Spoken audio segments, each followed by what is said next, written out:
Yes.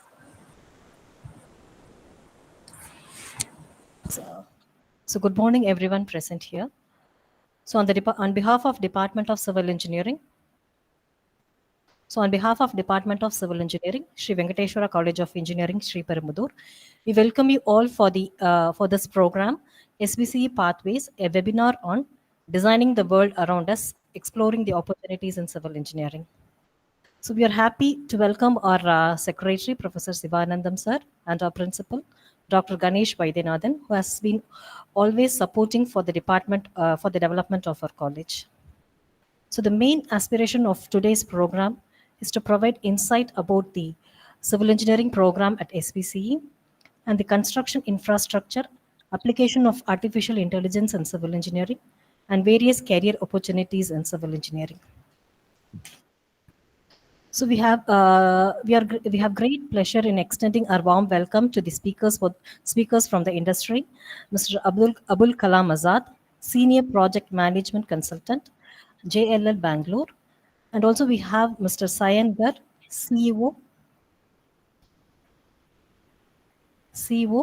Biswanath Gar Group, West Bengal, to share their thoughts in today's program.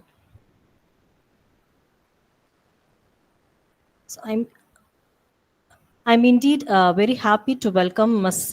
Kavin Malar, currently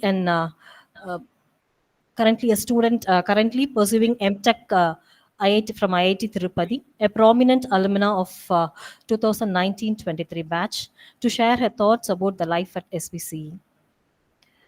So with great pleasure, I welcome all the parents, faculty members, students who have joined the webinar and hope this program will give a complete idea on various career opportunities in civil engineering. So once again, I welcome you all for this program.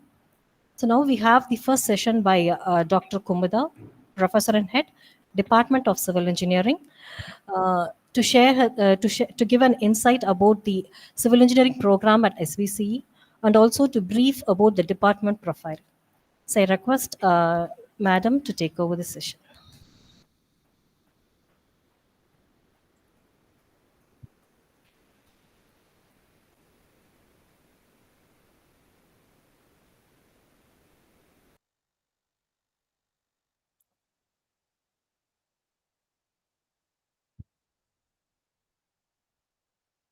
So thank you, Dr. Satya. So I joined with Dr. Satya, Associate Professor, Department of Civil Engineering, and one of the coordinators of this program, in welcoming you all for this webinar series, Pathways, Designing the World Around Us, for exploring the opportunities in civil engineering, organized by the Department of Civil Engineering of Sri Venkateswara College of Engineering. And I'm very happy to welcome you all for this webinar. And especially, I would like to give a warm welcome to Mr. Abul Kalam Azad, so from Bengaluru, for this event, because he is going to talk on digital transformation in civil engineering, that is the application of AI in the project management. So on behalf of everyone present here, I welcome you, sir, for this webinar series. And also Mr. Sayan Gar is another speaker of this webinar. He'll be joining soon with us for delivering a lecture on the scope and the career opportunities in civil engineering. And also Ms. Kavin Malar, our alumnus, will be joining with us today to share her experiences with SVCE to all the people gathered here. And also I'm very happy to welcome all the students, faculty members and the supporting staff members for this webinar program. And so this program is coordinated by Dr. Satya, Associate Professor, Department of Civil Engineering, and also Mr. S. Harishwaran, Assistant Professor, Department of Civil Engineering. So they will take us through the entire session of this today's webinar program. So before handing over the session to the experts, external experts, so I would like to just brief about the civil engineering at SVCE and what is that we offer at the Department of Civil Engineering, Sri Venkateswara College of Engineering. So I'm very happy to share the milestones of our department. So our department was established in the year 2008. And in that year, we introduced BE Civil Engineering program with an intake of 30 actually. And in the year 2016, our institution became autonomous. So where we have the flexibility or option to design our own curriculum for our students. And in the year 2018, we have introduced the choice-based credit system to the students, where the students have wide range of options to select the courses while they study the 4-year program of BE Civil Engineering here.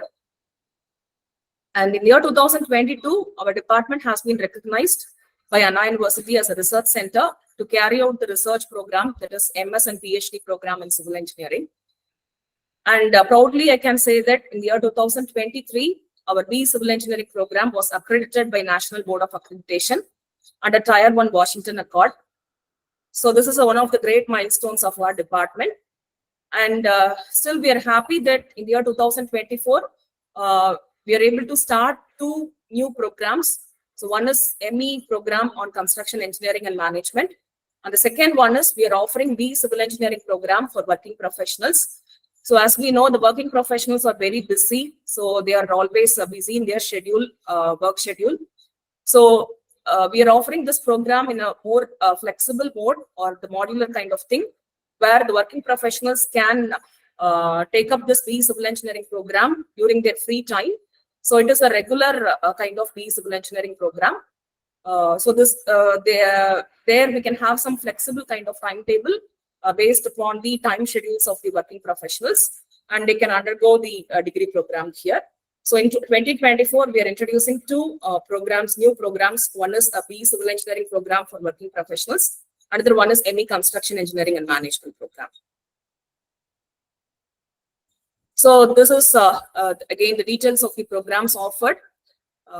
So as I have mentioned earlier, and why civil engineering at SVC? So what are the special things that are available in the Department of Civil Engineering? So I've just summarized this as follows. So coming to the faculty expertise, so we have a strong background of the faculty members who are specialized in different domains. So that I will explain in the subsequent slides. So we have well-equipped laboratories to meet out the curriculum requirements and also for carrying out the research facilities on the advanced or latest technologies in the field of civil engineering. And as far as the curriculum is concerned, as I said, so we are an autonomous institution. So we have developed the curriculum in such a way that it meets out the industrial requirements to bridge the gaps between the industry and academia. So as far as the curriculum is concerned, actually, we are getting inputs from a lot of stakeholders like industrial experts, academic experts, and also the parents, alumnus, and also the students. So we get feedback from all the sources, and we are taking into account all the feedbacks we are collecting from the stakeholders, and we are preparing the curriculum accordingly. And another strong aspect of the Department of Civil Engineering is, so we have strong industry linkages and exposure. So that I will brief in a short period of time. And also the students have the options for various co-curricular and extracurricular activities. So they are free to do or carry out many of the co-curricular and extracurricular activities apart from their regular academic work. And the research and consultancy also, so the students have the opportunities to carry out their research and also the consultancy work in collaboration with various reputed industries or companies. And another special feature is that, so we are going to offer a BE Honours degree in civil engineering and also a BE Honours degree with specialization in particular field of civil engineering. And also the students will be having an option of BE the minor degree with some specialization in other branch of engineering. So that also I will explain. And regarding the teaching learning process, in fact, actually, so we are moving towards some innovative methods of teaching. And here it's more towards the student-centered learning kind of thing. So where the faculty members are employing different methodologies of teaching in order to improve the teaching learning process. And we have the excellent record of the placement in core as well as the allied sectors. So as far as the placement is concerned, so we have a central placement cell centralized one, so which is headed by a senior professor. So he is taking care of the placement activities of the students in both core companies as well as the allied sectors. And apart from that, actually, many of the students who have completed their civil engineering here, they have gone for higher studies, and also they have taken up many of the competitive exams, and they're shining well in many of the government sectors. And also they have performed well in the GATE examinations, and many students are doing their master's program in many of the reputed institutions, both in India as well as abroad. So when I say about the faculty expertise, so our faculty and the civil engineering, as far as the civil engineering is concerned, so we have different branches of civil engineering, starting from structural engineering, which involves the planning and design of structures. Then environmental engineering, so which focuses on the water supply, planning, design of water supply and sewerage systems. And we have water resources engineering, which takes care of the planning, design of irrigation structures, and also the other water storage structures like dams, canals, etc. And another field is geotechnical engineering, where so they will focus on the soil aspects and also the planning and design of systems according to the various soil conditions. That geotechnical engineering focuses on that.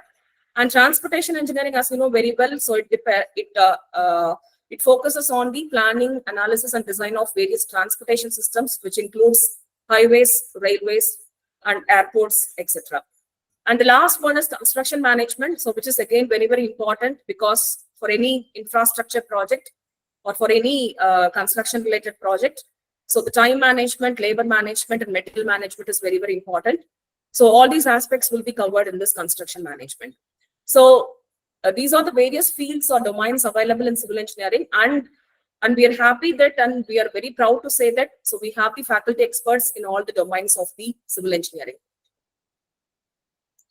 So, so here we can see the faculty experts available in our department.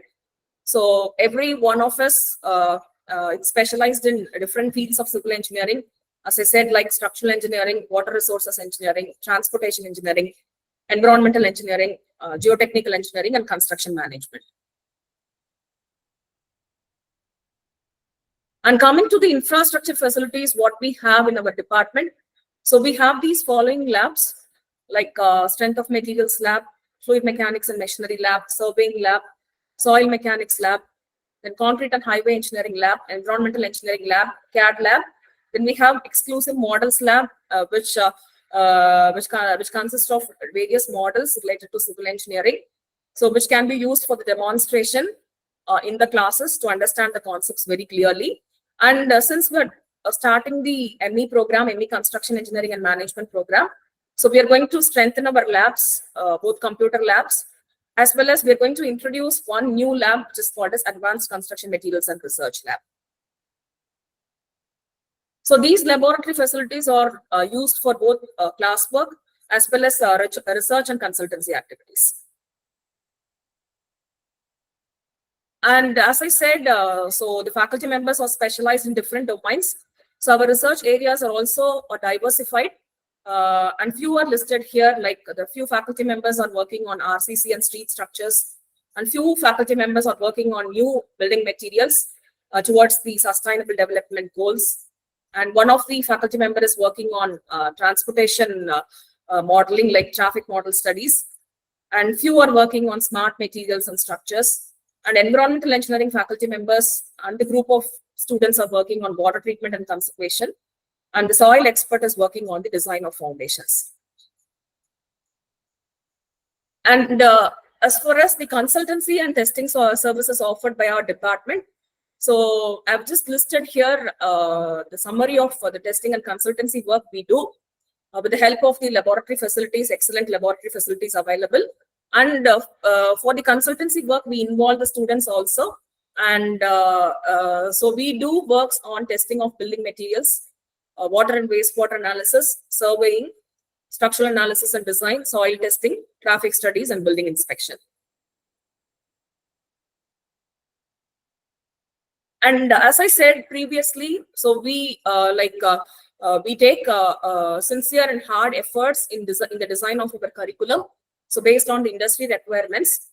And as you know, the civil engineering, it is not like as before, like we have a lot of new technologies coming up, especially the digital transformation is taking place in the field of civil engineering also, like use of artificial intelligence, machine learning, and also the Internet of Things.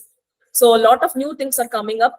So in order to cope up with all those things like new requirements, so we design our curriculum in such a way that, so we give more focus on software applications, and we introduce some new courses in the curriculum.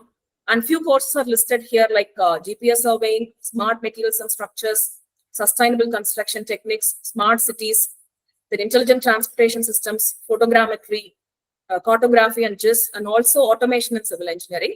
And in our curriculum, we give a special focus on training our students, and especially the hands-on training on various software packages like StatPro, Revit, ETAP, SketchUp, and V-Ray.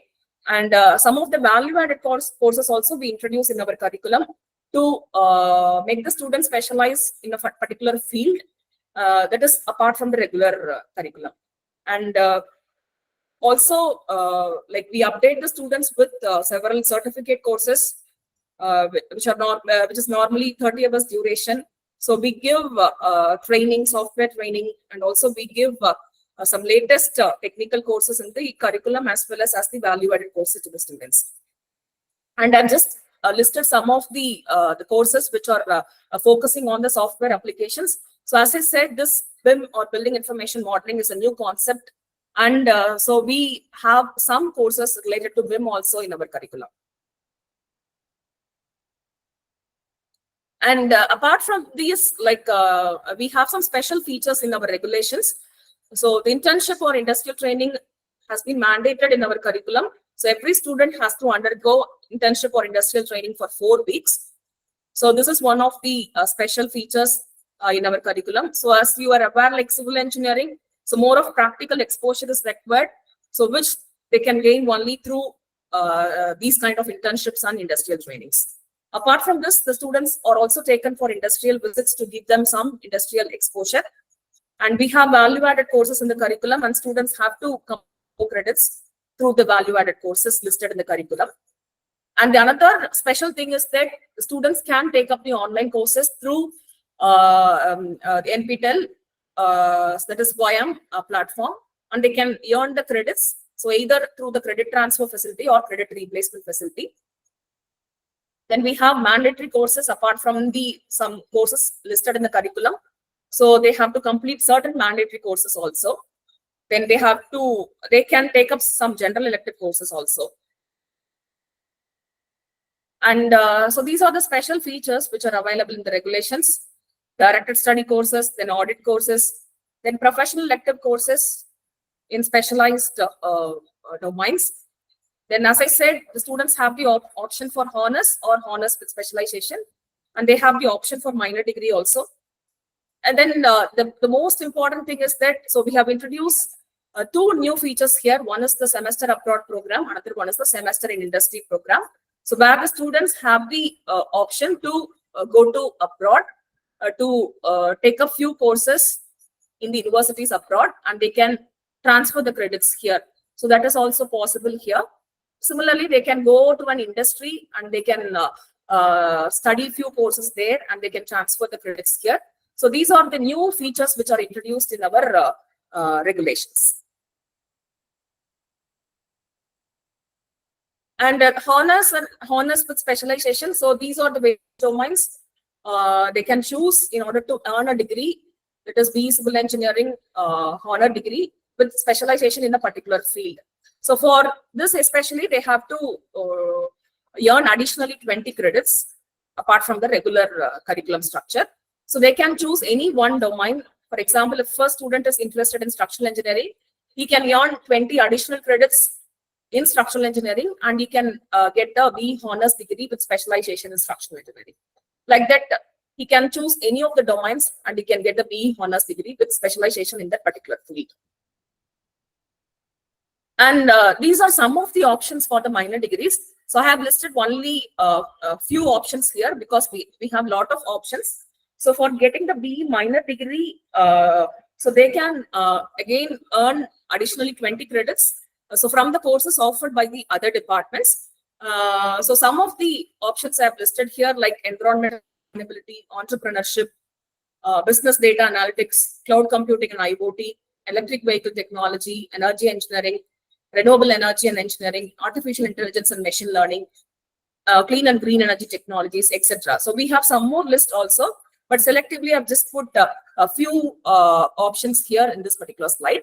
So we promote entrepreneurship also because we have a separate cell here called EPIC, that is Entrepreneurship Promotion and Innovation Council. So through which, so we have some professors there, and so they train the students on entrepreneurship. So those who would like to become entrepreneur, they can choose this vertical also, and they can earn the minor degree in entrepreneurship.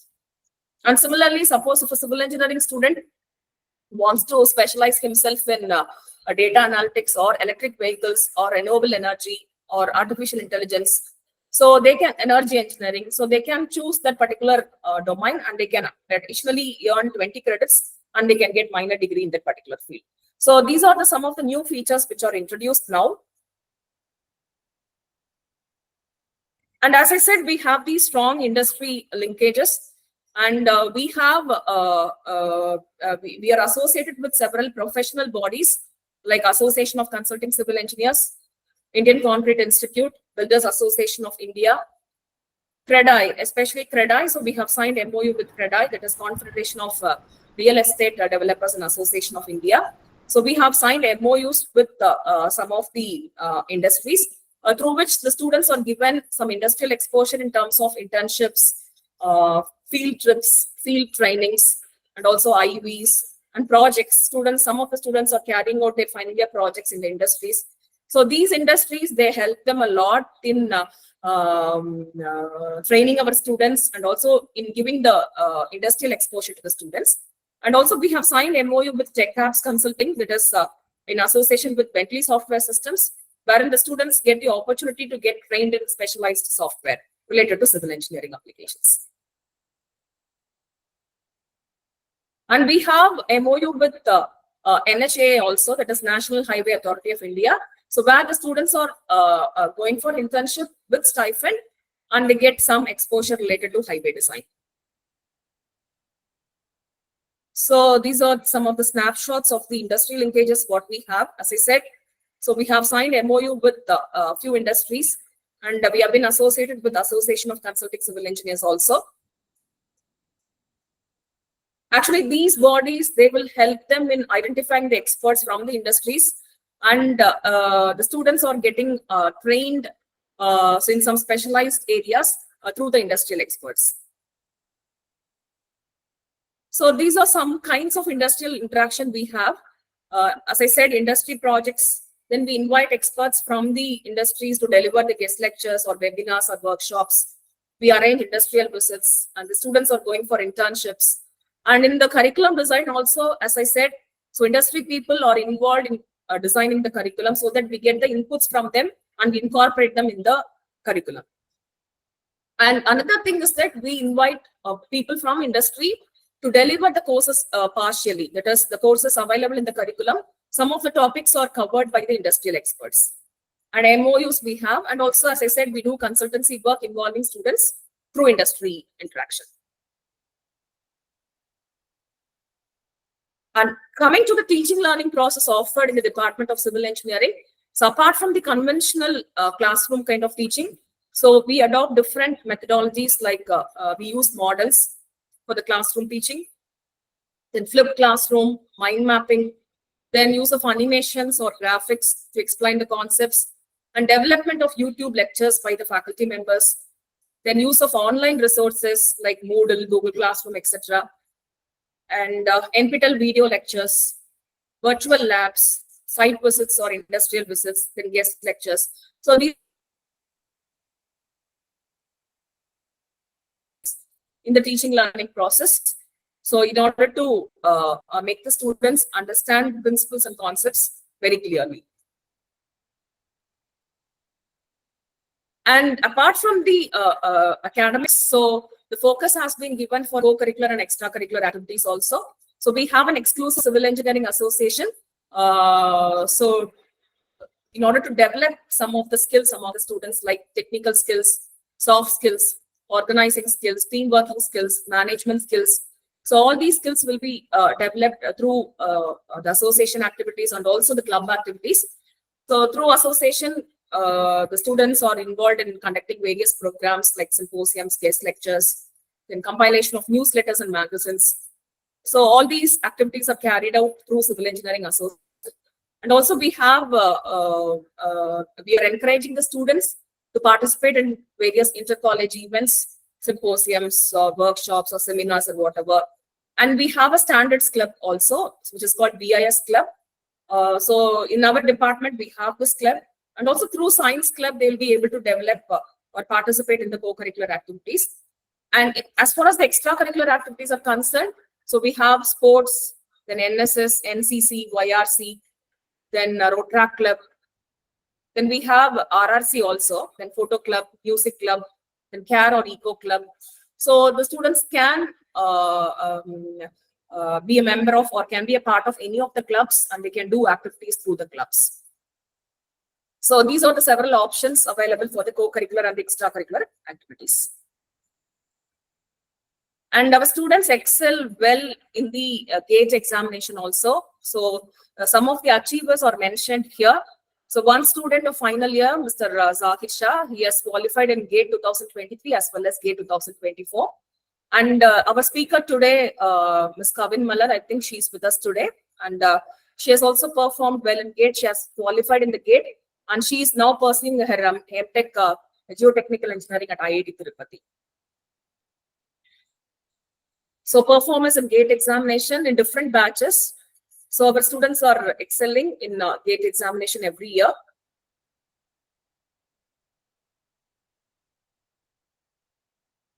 And coming to our alumni, so our alumni are in very good position. So most of the students, they have preferred higher studies, and now they're pursuing their higher studies in many of the reputed universities abroad. So some of them are listed here, like University of Illinois, Chicago, so MS in Construction Engineering and Management. Similarly, University of Leeds, UK, MS in Transport Planning and Engineering. And again, University of Leeds, UK, MS in Transport Planning and Engineering. And MS in Construction Management, again, Deakin University, Australia. So like this, our alumni are doing their higher studies in many of the reputed institutions abroad. So some of the details are shown here. And some of them are doing their higher studies in India, reputed institutions like NICMAR, BITS Hyderabad, University of Auckland, New Zealand.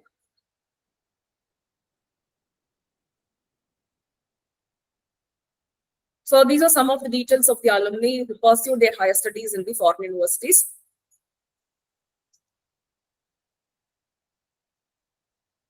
And even in Anna University, few students have gone for their higher studies. VIT.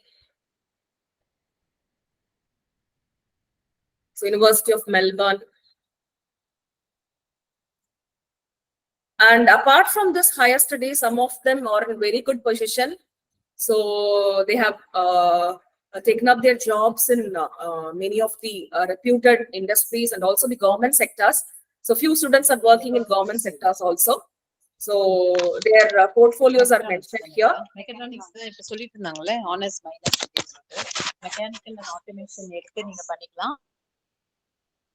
Ma'am, yes. So some of our alumni are working in very good positions. They are in very good positions now. So they are working as field surveyor in government of Tamil Nadu. They are working as project managers. And some of them are owning their own companies.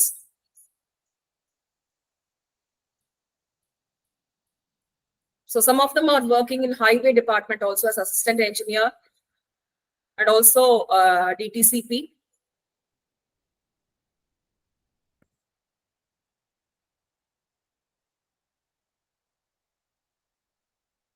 So based on the interest, they have chosen their own path in the career. and they are working in separate portfolios in reputed organizations, then institutions, and also in companies, in government departments, government sectors, and also in public sectors. Some of the students are working.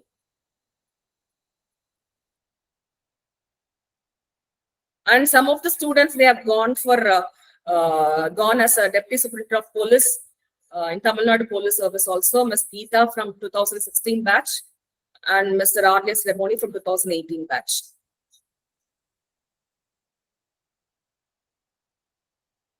And few people are working in L&T also.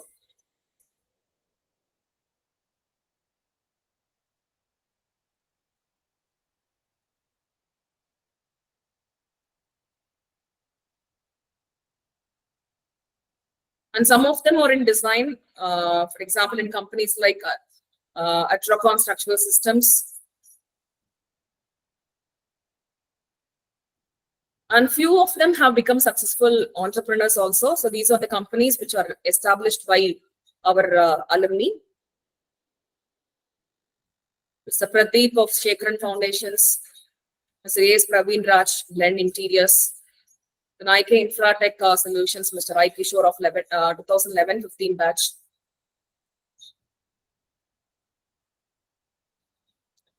And the placements and higher studies, like, so we have a lot of opportunities in core sectors. So as you know, the government of India has announced a lot of infrastructure development plans. And so demand for civil engineers are definitely there. And the scope and opportunities, I think Mr. Sayan will cover in detail. But anyway, just I'll mention. So these are the opportunities available. They can go for jobs. Either they can take up jobs in government or public sectors or private sectors, or they can go for higher studies, or they can go for research also, like they can become a scientist in many of the research organizations of various ministries, and they can become entrepreneurs also. I will just quickly skip this because these details will be covered by Mr. Sayan.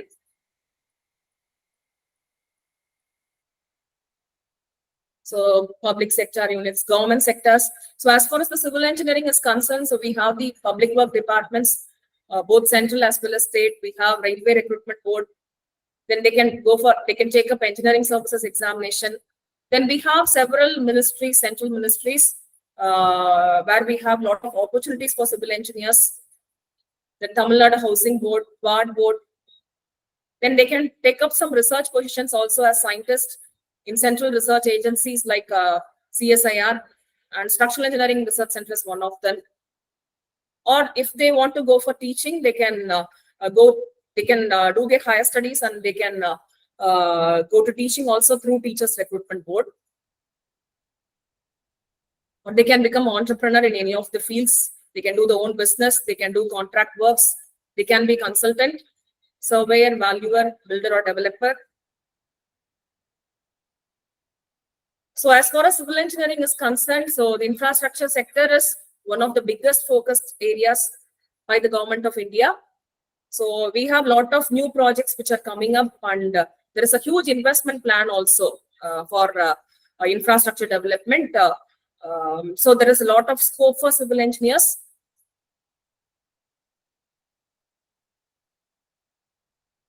And these are, so you can refer further details from our department website, or we have a YouTube channel also. So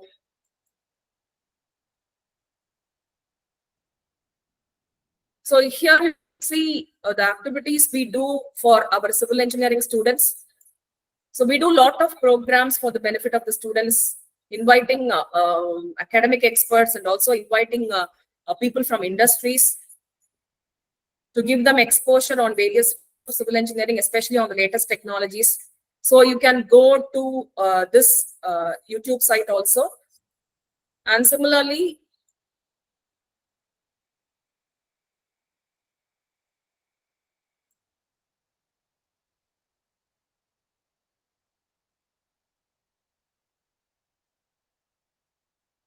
so there is a LinkedIn page of our department.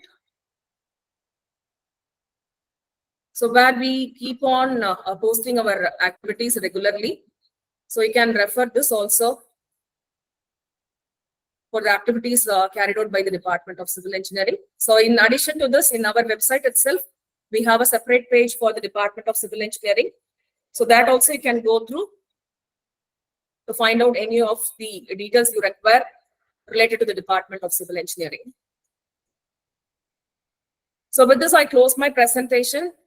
Let us also hear from the other academic experts. So we have Mr. Abul Kalam Azad from Bangalore. So he will also tell you about the various latest technologies in civil engineering and how the civil engineering is going to travel in the coming years. So with this, thank you all.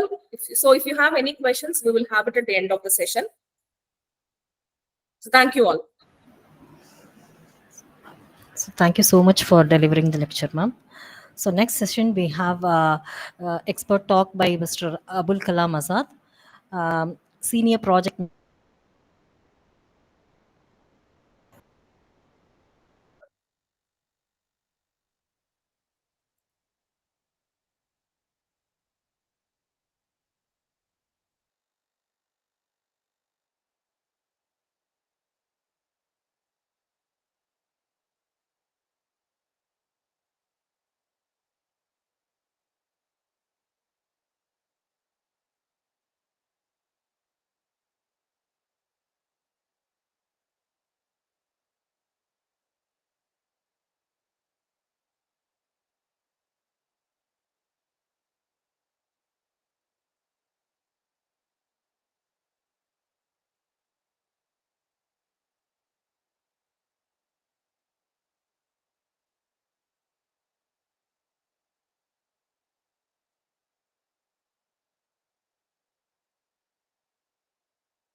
Dr. Satya, I think your voice is not audible, ma. Can you please check your connection? Yes, ma'am. Now is it audible, Yeah, ma'am? it's audible. It's audible now. Yes. Yeah. Sorry. So I'd like to introduce our next speaker, Mr. Abul Kalam Azad, consultant, project management consultant, JLL Bangalore. So just a connectivity issue.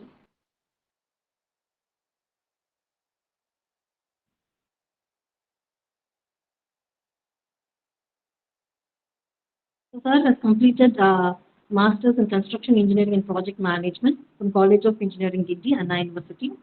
He is a professional construction project management expert with 20 years of experience and a change agent for digital construction transformation. He is a strategic professional with expertise in construction project deliverables, applying various tools and methodologies to integrate people, process, technology, and business environment collaboration to minimize the risk on the project. He has been working as an SEM in advanced 4D planning and scheduling methods using probability and statistical analysis, simulations, resource leveling, heuristics, line of balance, time compression, and ADP methods. So he's also an OHSAS ISO 18001 certified lead auditor and member of Project Management Institute. He has also worked with 3,040 plus contractors and 100 plus consultants, including architects, structural engineers, lead MEP, and PMC providing assistance on smart management project tools and techniques. Using digital integration, digital transformations, including lean, green, AI in construction industries. So we are happy to have you, sir. So I'd like to hand over the session to Mr. Abul Kalam Azad. So please, sir. Satya, and thank you, Dr. Kumar. My voice is audible, just to check with you all. Yes, sir. Yes, sir. Yes, sir. Yeah. So I'm just checking my presentation.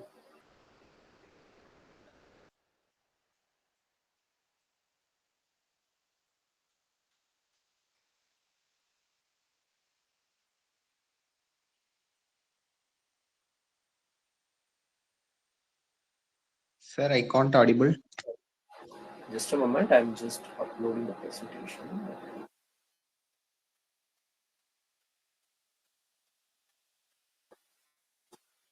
You can able to see the screen now? Yes, sir. Thanks a lot.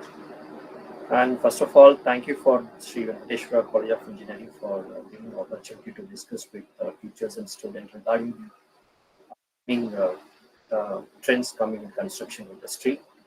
And I always believe that, as Kalam quoted, that teaching is a very noble profession that shapes the character, calibration, and future of individual. If the people remember me or any of the students that he has a good teacher, that will give the biggest honor for everyone.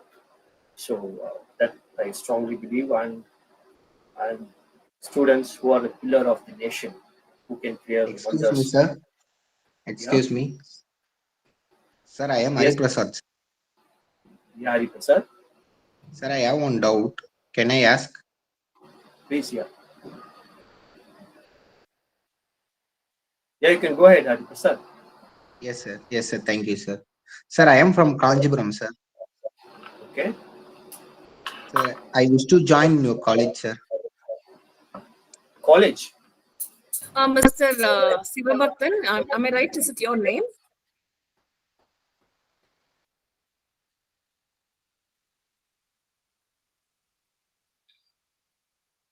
Yes, please go ahead.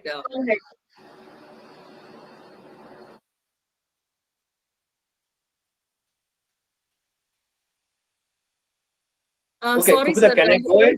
Yeah, So you you please can go go ahead. ahead, sir. Yeah, please go ahead, sir. Yeah. Okay, so today this topic which we had discussed with Dr. Kubita, to given a wonderful presentation to the students, the current construction industry, which globally is going towards construction 4.0, it's nothing but the upgrading version of next level. If you see the overall, whatever the construction industry, its heading is towards digitalization. So we can say construction 4.0 and the digitalization of construction industry. This is the latest technologies such as artificial intelligence, machine learning, or robotics are increasingly being used in the construction industry nowadays, including India, and what we are doing also. I'm just showing that. So these digital tools are gradually establishing themselves in the construction industry. But this is just the beginning of the transformation, because the future of construction is completely going to be digital. Okay. So when it comes to digitalization in construction industry is multi-phased. It involves digital tools, process automation, and digital project communication, way of digitalization, being immense volume of data from the construction process, which is now also being effectively organized, structured via cloud computing, etc., etc. So there are a huge digitalization process going to come in the construction, which defines a universal process on the Internet of Tools, ranging from planning to execution to documentation and communication. So today, time and location independent communication channels with the digital infrastructure can be indispensable in the construction industry. However, digitalization projects in the construction industry also harbor challenges and promising opportunities that we can take it at the later. So, what this digitalization will help in the students' level, that also I'll give. Before that, I just want to take some 2-3 minutes about the civil engineering which people are thinking now, and how it's going to be executed in future also, because a lot of people still thinking, and taking civil engineering, it's became a challenge. In any knowledge driven economy, construction plays a vital role, and all our growth is depend upon the infrastructure, specifically on the construction. So if you see the worldwide comes through leadership in technology and innovation, construction also need for an hour to have all this innovation. Many problems worldwide are resolved by engineers, representing the fate of growing economy, which leads critical importance to the engineering education. However, in the past few years, particularly in the admission in civil engineering stream, is declining. I can say since 2019, with the lowest being in 22. But however, according to the predictions, what we are expecting, that the admission trends is expecting to surge, and thereafter the market demand of civil engineer across India is going to be very huge, and Students also should be ready with handling not only the academic of core but upcoming digital transformation in civil engineering. And apart from that, anyhow, I have heard that you are getting all the management skill to create, because apart from all this digitalization and we should have a strong character, attitude, decision making, solution based, team player, work politics management, multi skill management, which to be developed from the college itself to have a strong profession. Anyway, which we'll be taking time more. Just touch upon the topic and come to the next one. So this some of I'm just going quickly on some of these topics. See, some of the major challenges in the construction industry is about this. So project control groups having a lot of confusion, design teams having the mistakes, fabrication issues, and we have a lot of problems with the construction team. And one thing we have to understand very clearly, unless other industry, what you are talking about, IT, that is different. Whereas when it comes to our construction industry, all the buildings and infrastructure are customized. It's not a ready-made product how the manufacturing sector is to be. If you develop one software or one mobile technology, it will be there selling for millions of pieces to all the customers. But it will not be like the construction industry. All we created depend upon the needs and the requirements, hence it's all time consuming, and all the projects are unique. Our design, features, workforce, methodology are different, and each project is unique, depend upon their soil condition, season variations, light, wind, ventilation, etc. And we have various stakeholders and people involvement in the construction industry. Uncertainty and risks are very high due to the factors like climatic and environment conditions, transportation, material and labor availability, cost fluctuations of raw materials, uh, delay in material delivery, repairing the structure at site basis facility, site local issues, etc. And we have a lot of government rules and regulation then and there, time and environmental restriction of the products, and blah blah blah. We keep on telling you. So considering all these factors, contractor may focus mostly on the profit maximization and less in other parameters. Clients, on the other hand, have the asset delivered in the shortest time.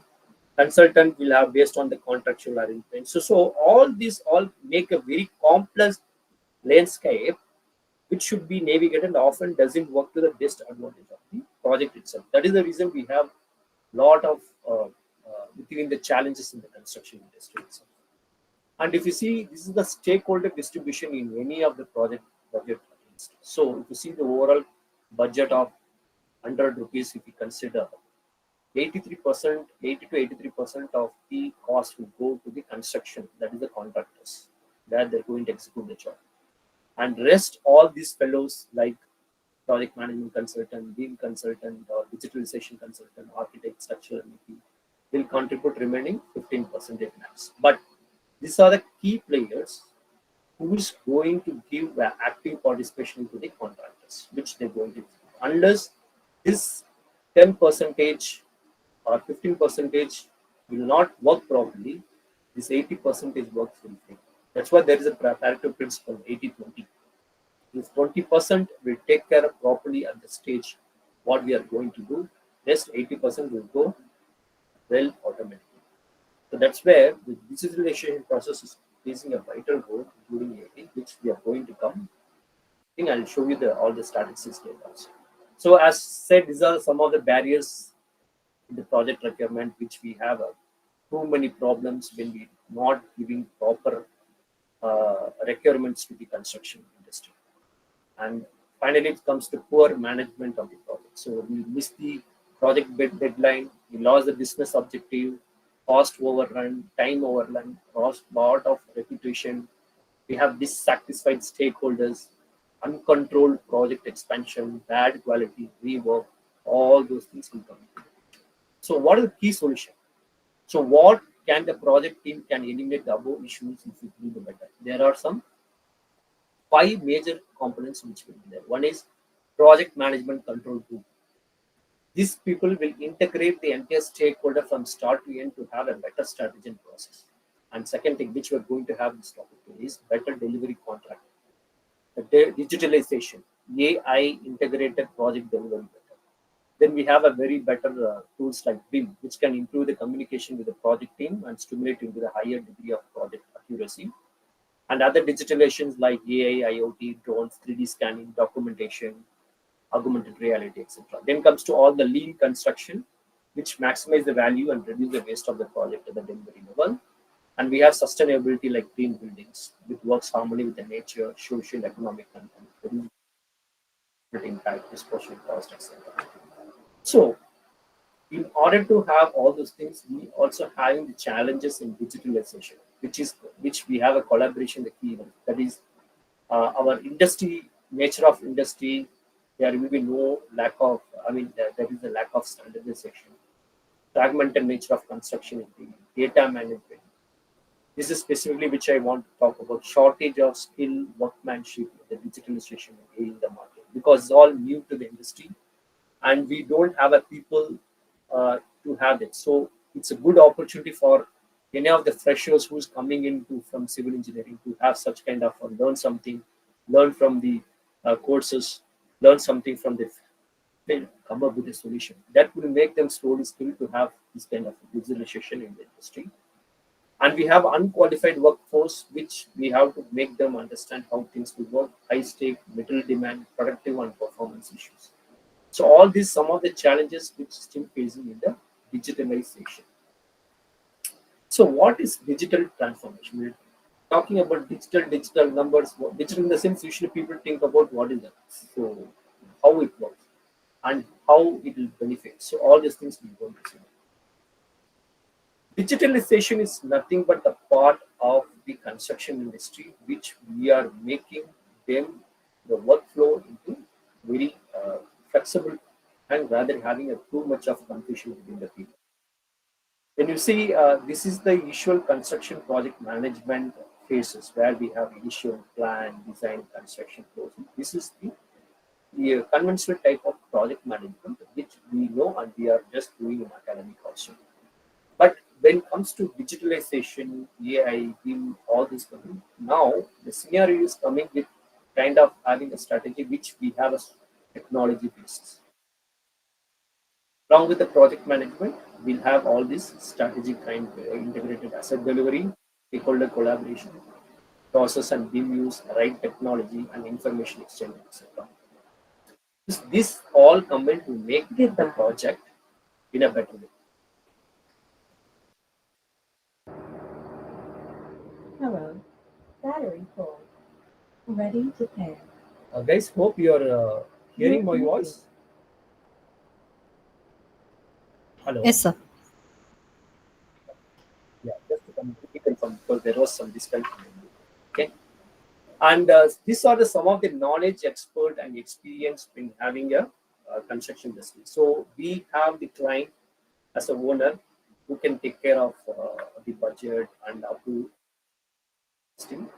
And as a PMC, where we are working as a project management consultant, who will drive the entire project. So he will be funding to us. Example, if he is funding 1,000 crores for the project. As project management consultant, we'll run the entire show for the projects. So we will deliver, we'll find the contractor, we'll fold the all things will be done by the project management consultants. So along with that, overall people will be like contractors, architects, MEP consultant, sustainability consultant, the MEP people, structural consultant, all together to be working together. So here, ultimately, there be a kind of synergy to work. So rather having individually all the people put together to put their effort to form kind of synergy kind of thing, where the people work together as a final product, where the sum is greater than the individual part. So if you see that individual team, if they work, where the law of diminishing returns is almost nothing. But when we work as a team, overall team, where we have a common objective, mutual respect, clear roles and responsibility, accountability, and whatever the loading which they gain, they can even be able to deliver a greater product. That's what I just want to show this slide with the synergy and teamwork, small example. So ultimately, what we spoke a little with this knowledge and experience sharing, it will be done with the help of So owner and sponsor with approved decision making, funding, legal issues, and insurance will be taken care. Whereas contractors sharing all their experience, issues facing during construction, what went well, what not, what is their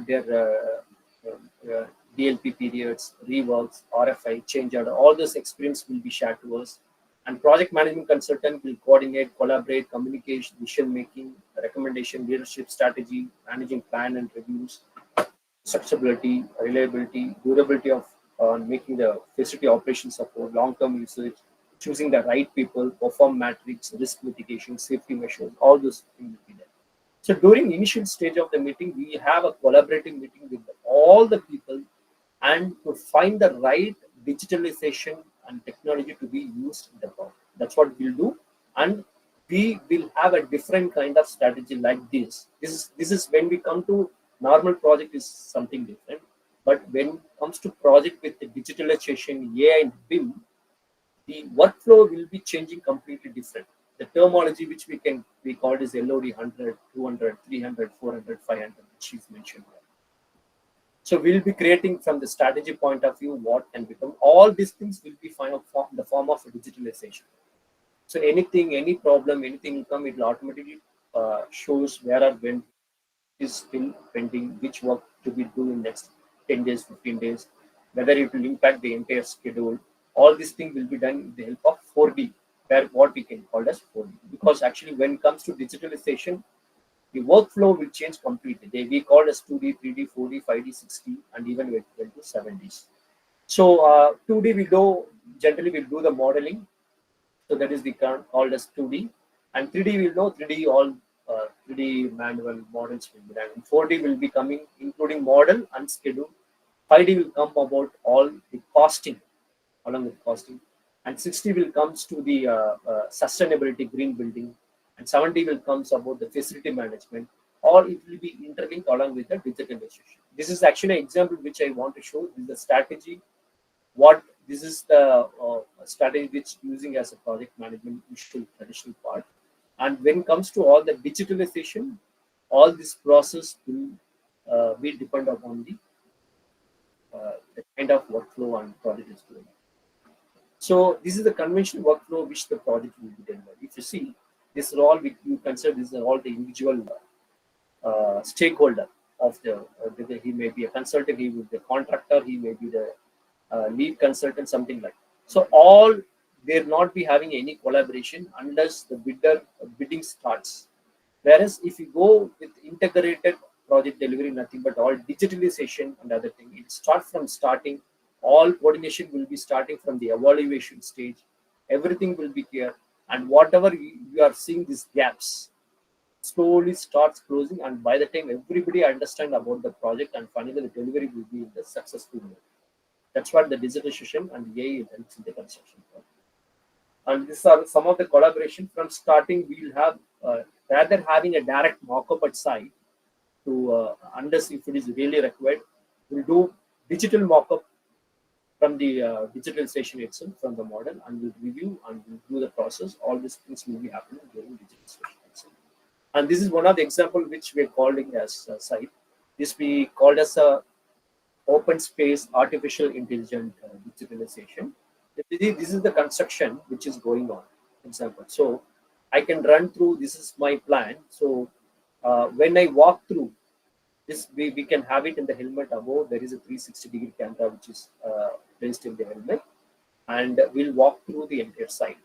So already this plan and all the design being there built into the software, and I can walk through into the site. This is the site which actually shows how the things are happening.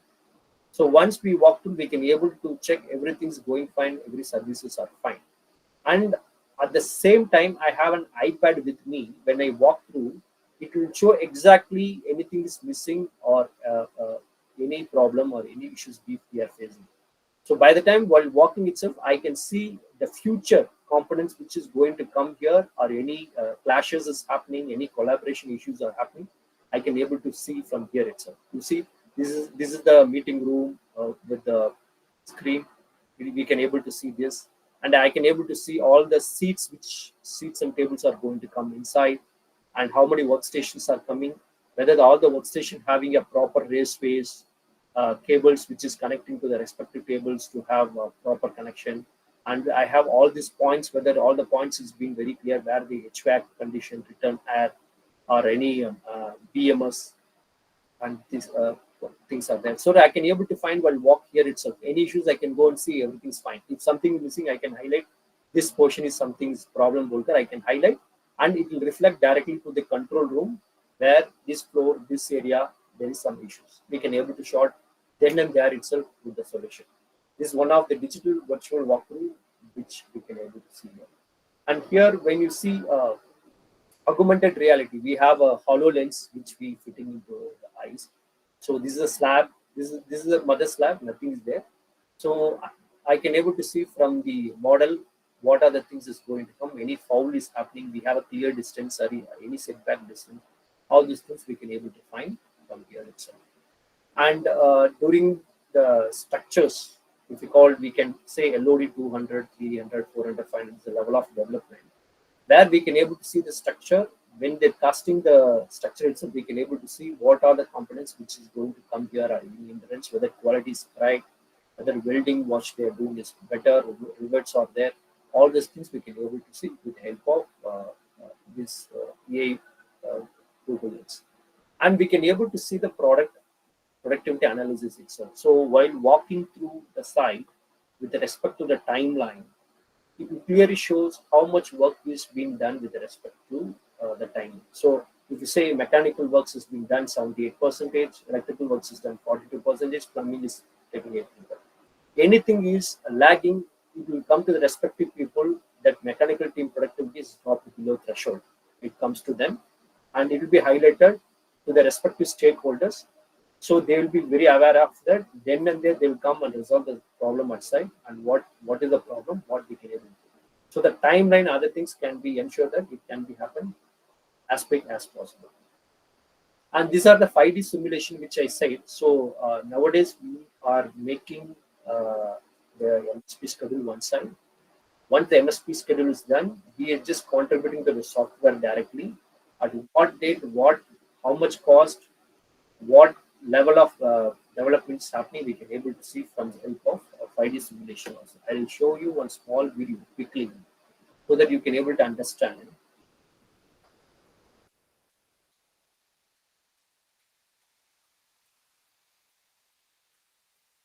So this is the simulation. You see the building, and I have all the data which I input in the software called Naviswork. Okay. So I'll give the from the MSP schedule. I just incorporated. I'll just remove all the task attachment, all these things, and I'll give the timeline at what time, when it works, where are my works are there, any problem, everything will be showing it here itself. Goodbye.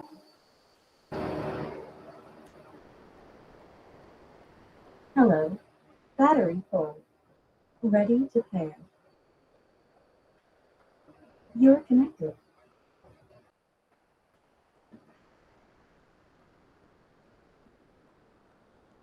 So when I start the setting, and if I just start from which state to which state I want to see the project and where are we, I can select the dates and I can run through the project. Like it will show the complete cost of the project.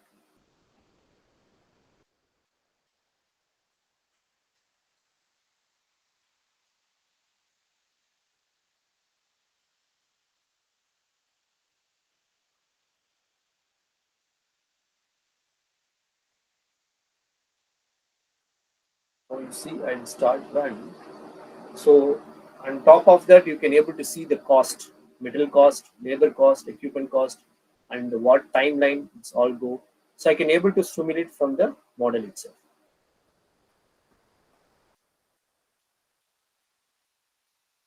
So at any time, any costing, any on which date, how much cost I want to know, how much cash flows should be ready, all things will be able to see from here itself.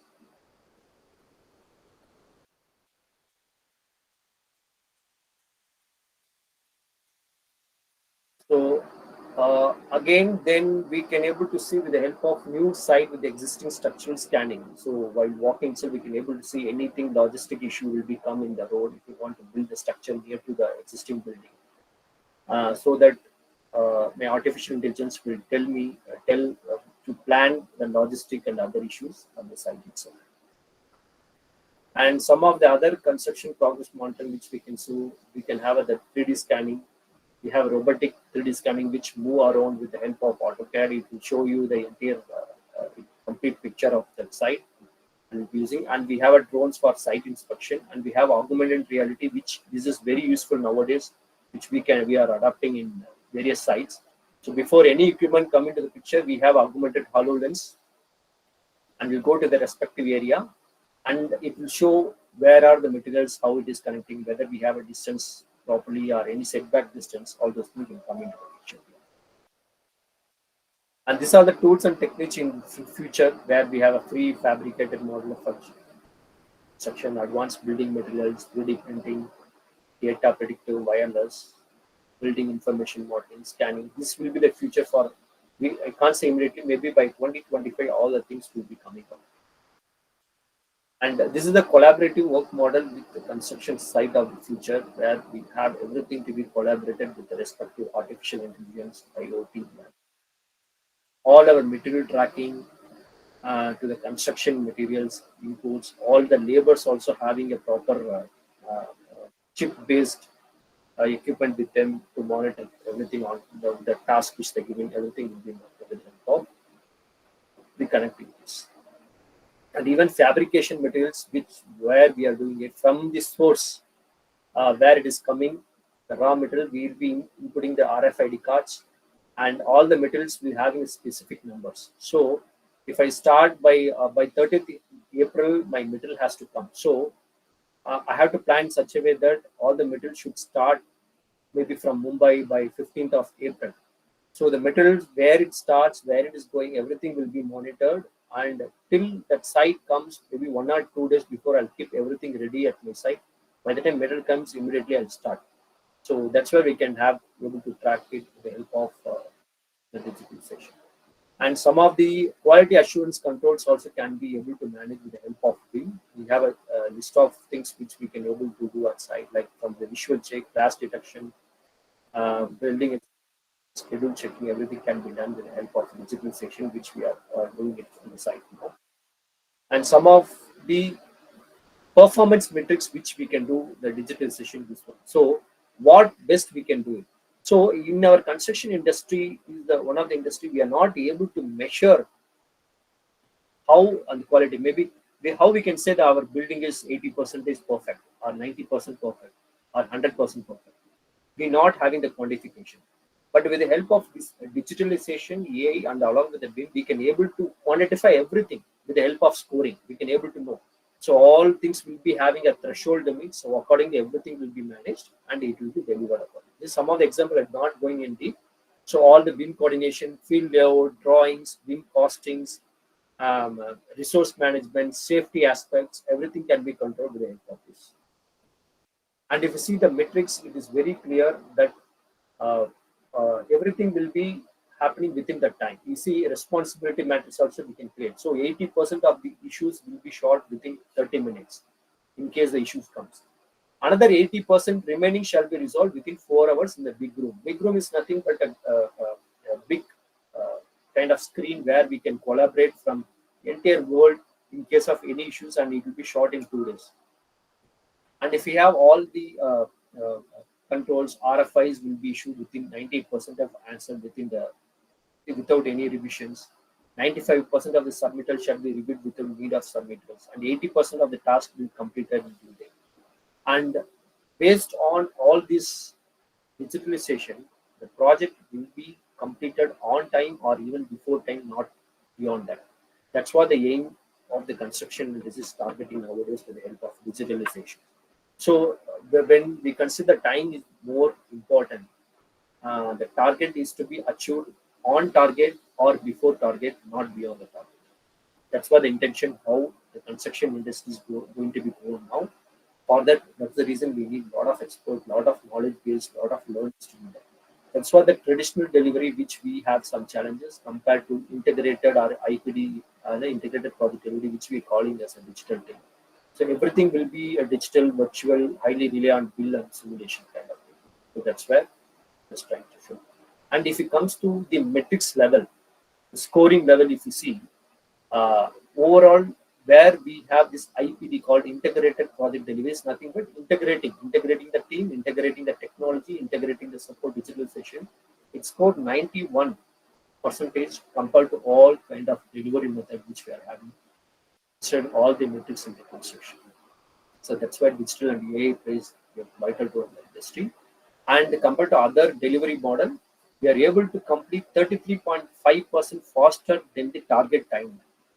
That's why the beauty of the digitalization and AI and so finally, conclusion which I do do. So there is digitalization and AI perhaps the most exciting innovation to hit the design and construction industry soon. Though it is very slow process are happening, but there are drastic innovation things are coming up in the industry because of a huge shortage of laborers and the labor cost also going very high. For that, instead of labor, we need a lot of resources now in the industry. Though we need execution knowledge and other thing, digitalization help us to move even faster from that. With the potential of significant cost saving and efficiency not experienced under the traditional delivery method, just of appeal of collaborative teamwork environmental, digitalization and AI could become the leading delivery method in the industry. Team approach must be supported by the strong leadership and management to ensure the activity earns possible function to avoid any lack participation. Digitalization and AI is no place for the speakers. Removing impediments to simulate communication, collaboration, and creativity. Aligning participants to well understood and agree objective and encourage the rewarding behavior that increases the project value. This digitalization and AI project should be self-centered. If problem arise, the agreed business model should force the participant to solve the problem, not assign by them. So any problems, there it's because there is no way of hiding here and there. Everything is crystal clear and transparency. You no need to blame each other. It will show everything on picture, on documentation, and it will give the proper responsible for that. So that's the short and presentation with you. Any questions you can ask.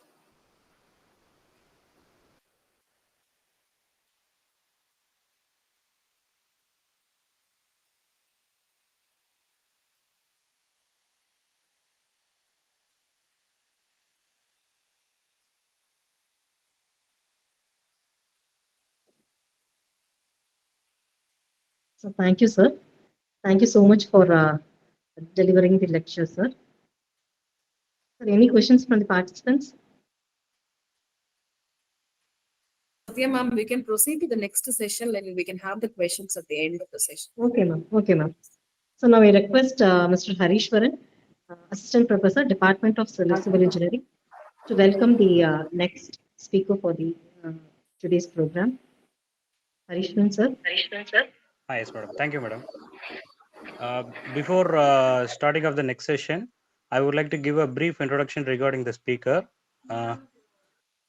Mr. Sayan Gar, the CEO, Bishwant Gar Group, West Bengal. He completed his BTech in Civil Engineering from SRM Institute of Science and Technology, Tamil Nadu. And he completed his master degree in MBA, Strategy and Leadership from Liverpool Business School under John Moores University, Liverpool. Currently, he is pursuing a doctoral degree in business administration from Manipal International University, Malaysia.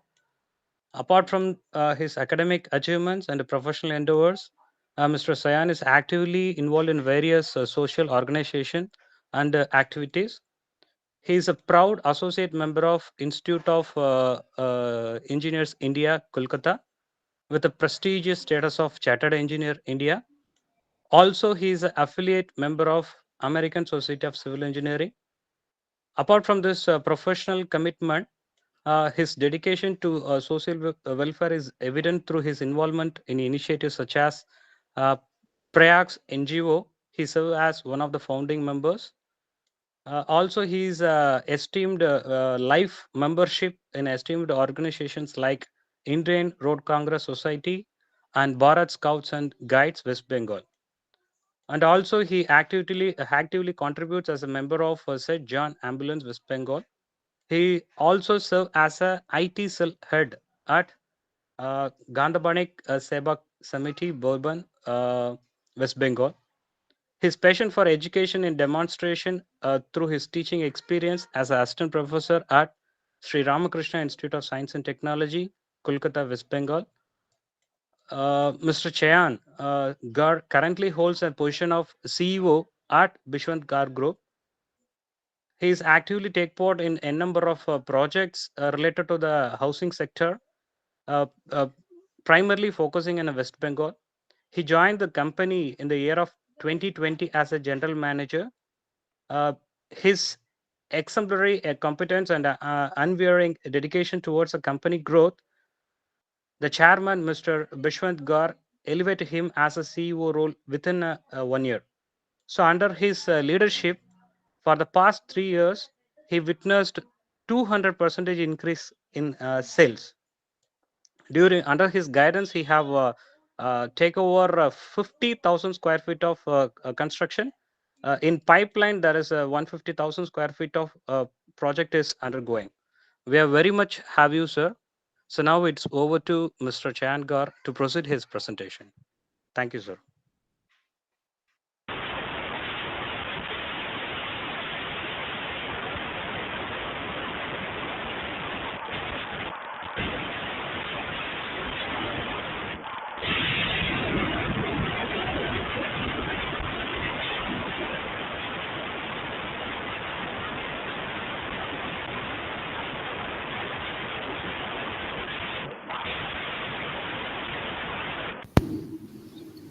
Good morning, all. Am I audible? Yes, sir, you are audible, sir. Okay. Thank you. Thank you so much, Harishwaran sir, and also my thanks to Dr.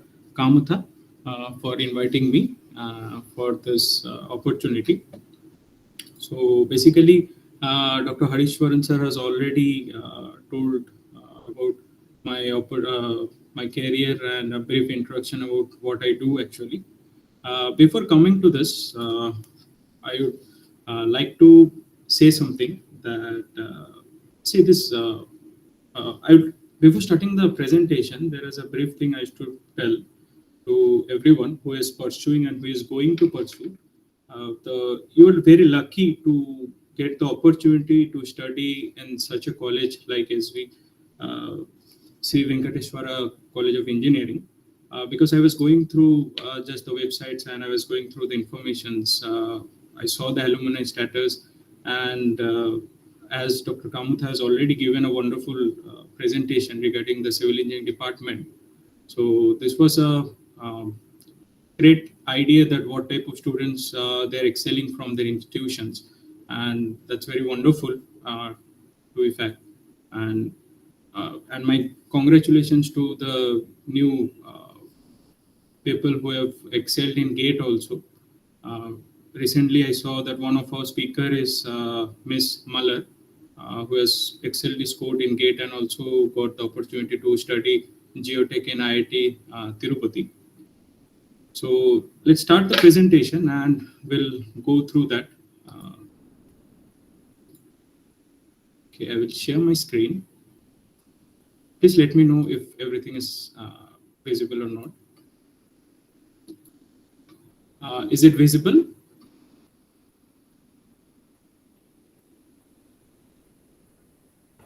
Yes, sir. Yes. Okay.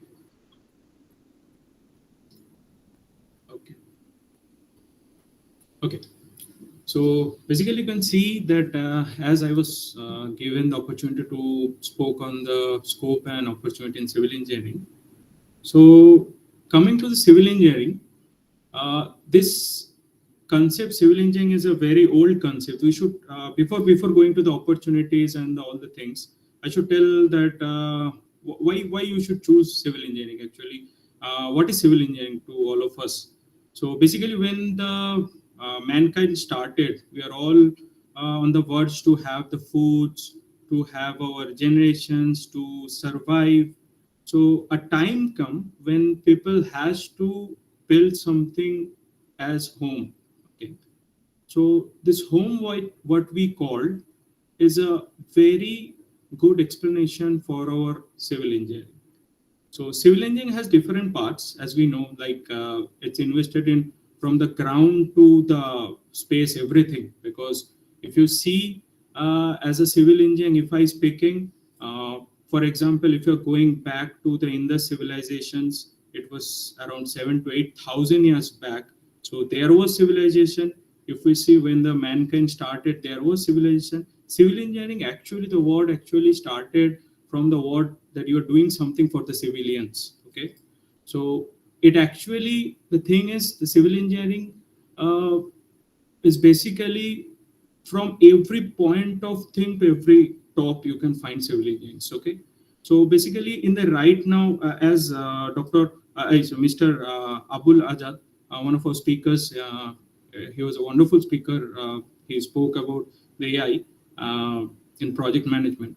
So as he mentioned that there was some decline in the in the jobs, in the careers of choosing this. Sorry, not the jobs. I'm sorry, for the admissions. So basically, the thing is, there has been what I understood personally. So there has been. It's not my sentiment to affect any other department. I'm basically sorry about that, but still I'm speaking. There has been a awards going on in the market. Like if you score, if you excel in other like CS and these things, you will get easy jobs. You will get to enter IT sector. You will have a fixed jobs. These are the things. Normally, if you ask any of the person right now of my age or whoever or anyone in class 12, 11, whoever it is, they'll first tell, I want to go and pursue about this computer science or anything, because they find that's very easy. Though they don't have the knowledge yet, they don't have the ideas what it is, but they want to pursue because they have that idea. I will get the job, it's easy money, I will get Excel, I will go to abroad, I will go to Bangalore, I will settle there. That's the thing. But actually, that's a different concept. But what I would say, these are the things will once be there with you, once it won't be there with you, because the job sector is very much fluctuating. Okay, and the IT, we know IT boom. Okay, the IT bubble sometimes burst out and it affects all the industries. I'm not saying that all are not connected, all are connected, but at the same time, I personally, as an engineer, not as a civil engineer, I'm telling as an engineer, as a businessman, what I have experienced, if you are a civil engineer, there are a lot of scopes and opportunities which you can't even think of. So let me come to the points in the latter section. Before coming to that, let me tell you, when I got the opportunity to present in here, Sri Venkateswara College of Engineering, first it came to my mind regarding our father of engineering, Sri Vishweshwara. So he was called actually the father of Indian engineering. So let me tell you, when it comes to him, one of his major contribution was the road which was connecting from Tirumala to Tirupati. So we know our Tirupati Bhagavan, divine God. So he has done such a, and he's also one of the best civil engineers of the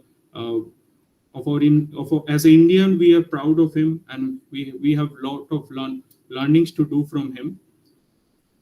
So basically, why we should choose the civil engineering? Yes, I was talking about the careers at the jobs, about this admissions, the choosing of other sectors. Yes. So civil engineering, why I was telling that when the IT boom came, when the bubble burst out in 2008 and this time. So what was happening? People were running behind the IT sectors, but they were forgetting that they are actually, whatever they are earning, whatever they are doing, actually they want to get a home. That's the main motto. So what is home actually to us? It's something as a civil engineer we are proud to build off. Okay, so whenever we are seeing the opportunities throughout throughout the society, throughout the country. Right now, we know that India is a developing country, and it's a very good position all over the world. Even after Corona, also India has done a very good recovery, which other countries like US, UK, they haven't been. As I was means I have been to UK, I have the idea how it goes, how the inflation works, how everyone survives there. I would say there is a huge opportunity in India, because right now we should have a mindset of that what is there to do. Like for example, there are roads. So we know the roads. There are so how many projects our governments are building. So how many roads? In 2023, 2022, around 67 kilometer roads were built every day. So these are the opportunities. So it's not like one or two civil engineers go and get the job, not like that, because there are so many civil engineers are needed to do these infrastructure developments in India. So starting from bridges, starting from ports, right now we're seeing the railways, airports, then the waterways, okay, and apart from that, the buildings. So what we have seen today, India is a deficit of housing. So there are people who are surviving, they're unable to afford the homes, though they are in other sectors, but they're looking for homes, okay.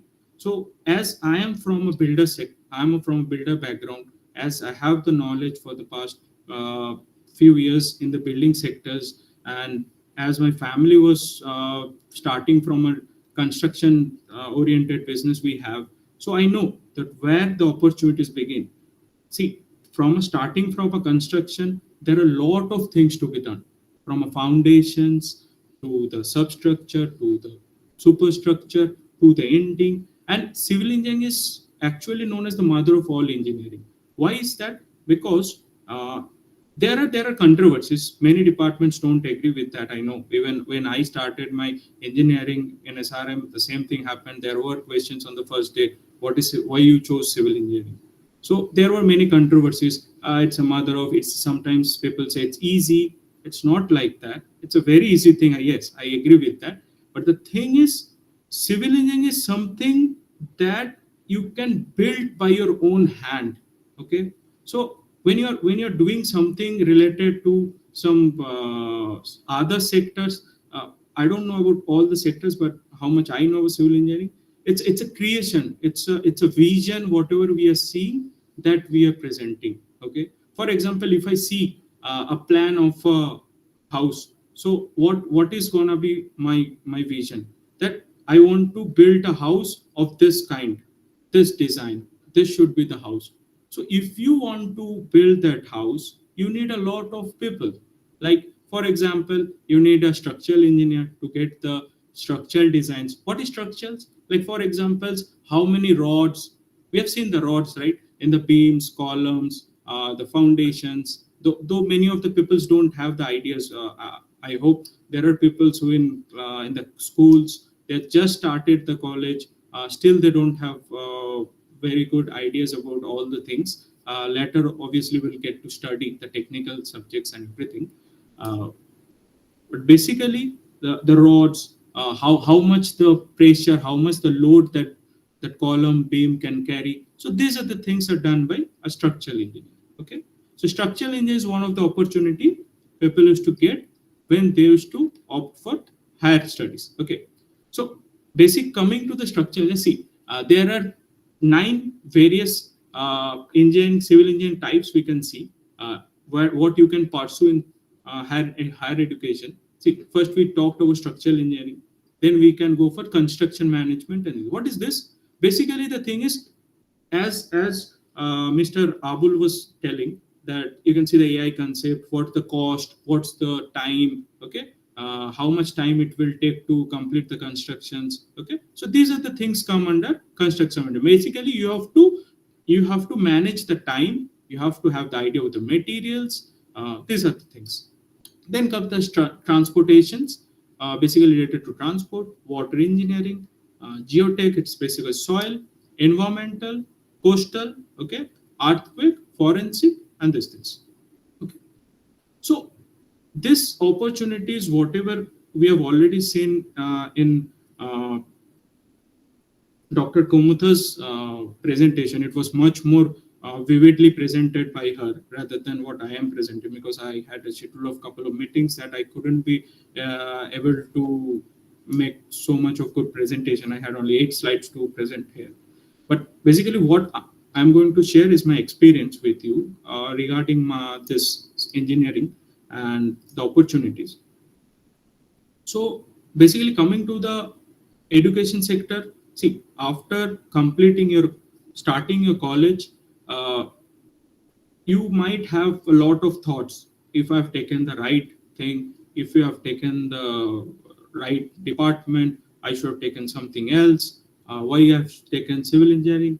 But what I should say, before going to or starting a civil engineering in any of the colleges, first have a mindset that what you want actually. Because see, don't when somebody is telling you just take the engineering, take the sector, this is easy, this is okay, you will get either way. Don't take like that. Have a idea about the sector. Is there any jobs in that? How if I after 5 years, how is gonna be the sector? What are the opportunities can I get in that sector? Do I have that that vision for building something of my own? Okay, anything related to research you want to do?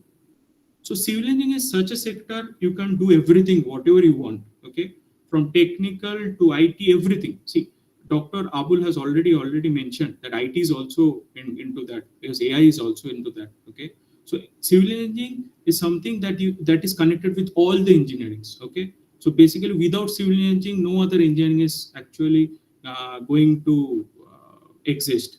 So let me tell you an example. For example, you are building a home. Okay, so how it works? First, you have to do the surveys and these things. You have to make the approvals. So before getting the approvals, you have to make the drawings. Okay, so drawing comes from AutoCAD.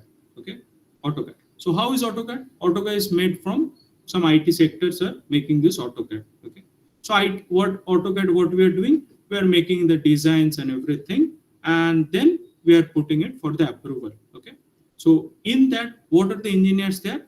In the approval authority, there are some civil engineers working, maybe some senior civil engineers. Okay, so they have the ideas of planning. Okay, and structures, I already mentioned, they have to approve the structures whether it's okay or not.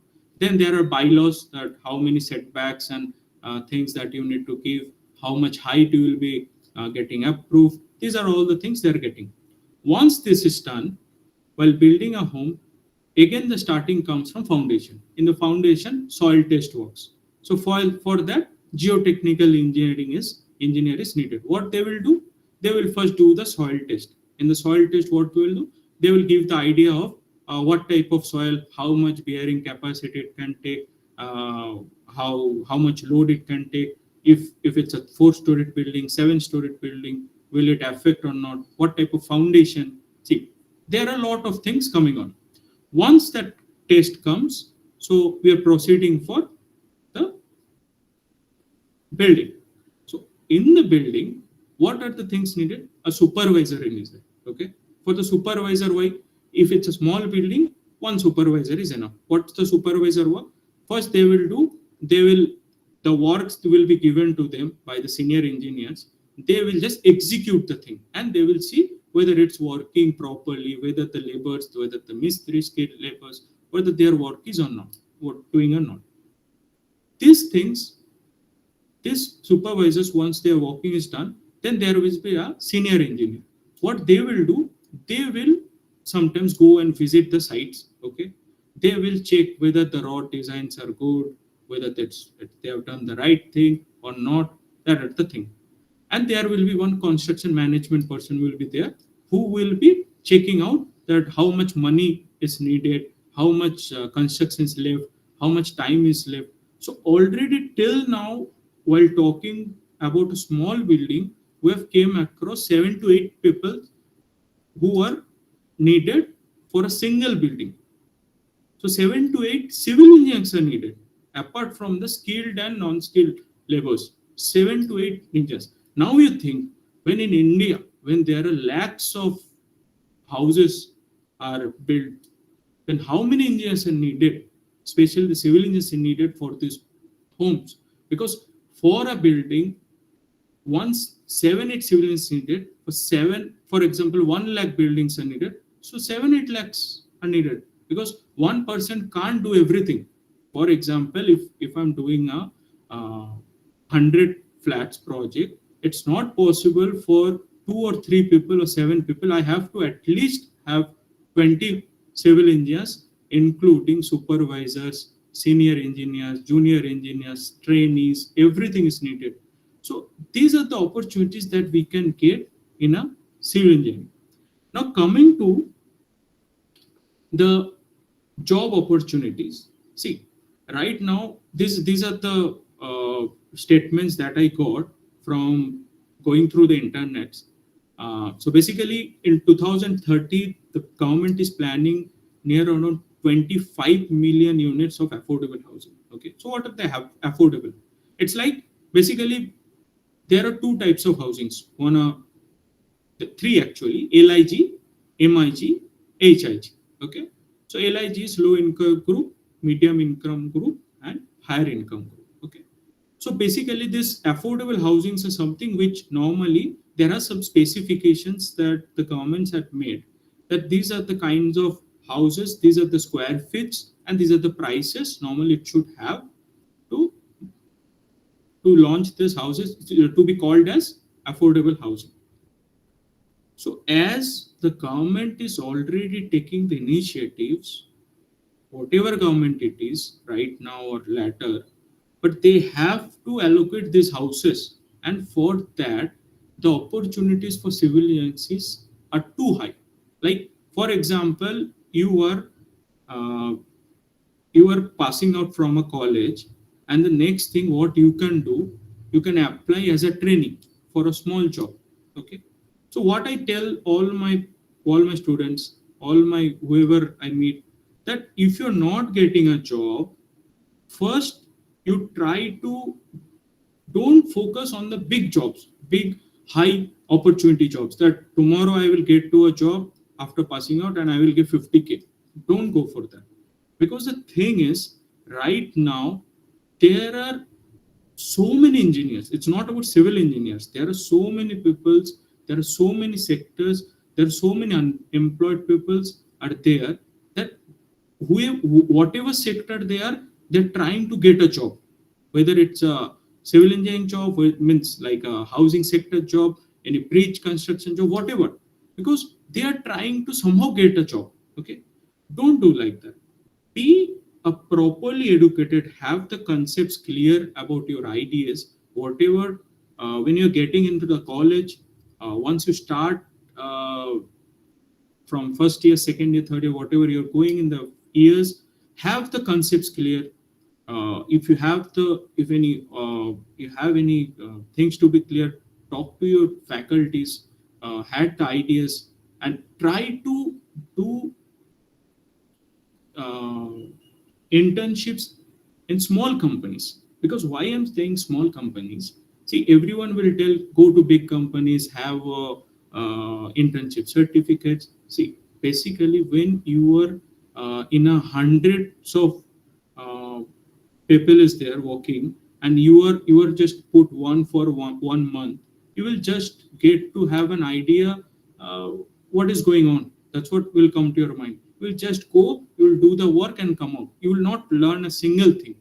But when you work for a small company, what happens? You are given a task and you have to complete, because there are certain things like the bosses, like us, means we are not a very big company, but we are a medium company. Okay, so what we do, we look after all our staffs, all our employees. We look that whether that works is working, whether that engineering is looking into that thing, whether he is or she is doing his or her task, everything we look into it. So if something goes wrong, we try to make them teach. We teach them that do like this. Why don't you try this? Why don't you try this?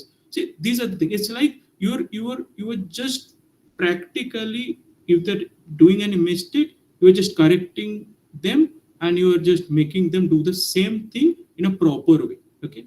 So when you're working in a small company, you might be getting a small salary, but it will be good for your upcoming career. So try to work for 1 or 2 years in a small company, get the basic ideas, what is needed, what you want to pursue. Because in civil engineering, the engineering is very vast. If you going for a housing sector, you can't come out from housing sector and you divert to a road sector, because that's not possible. Road sector is totally different. Housing sector is totally different. When you're going for a port sector, bridge sector, that is totally different. Even in roads and bridges, there is a huge differences there, because roads, when you're building roads, that's totally about the subgrade soils and grade soils and this bitumen related things. Okay. When you're going for bridges, it comes about concretes, then bitumen, all the structures. So these are the things. So totally different, because what I have seen, I have many colleagues, I have many cousins who are all in civil engineering. My full family is into civil engineering only. So many of them are working with L&T, then Adani, then Dilip Buildcon. So all are the best sectors, best companies right now in our infrastructure development. So many of them, someone is in bridge, like road construction, someone is bridge construction, someone is in quality control. Okay, so they check the quality control of the soil, someone check the quality control of this bitumen. Okay, like me, we are in the housing sector, we look after the house, we build the houses. So these are the total separate sectors. So if you go to this engineering, these are all connected to other engineering. Why?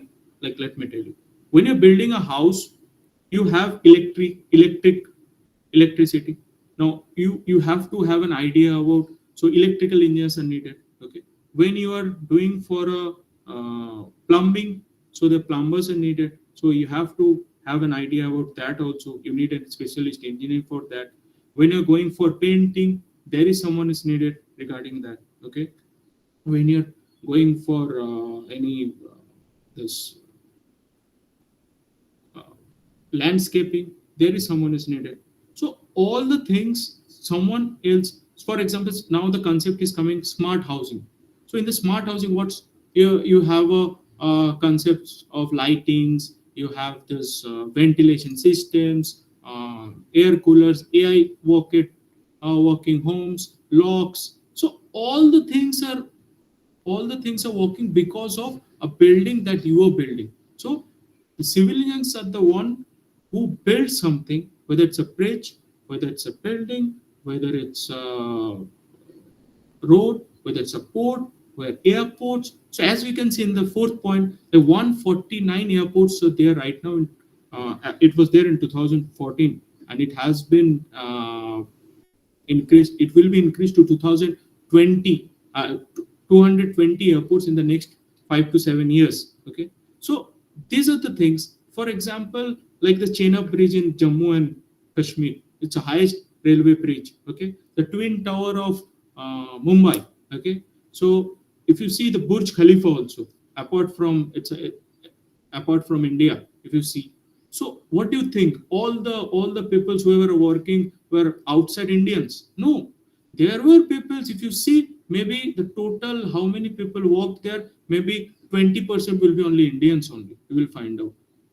So in India, the infrastructure is into a booming market.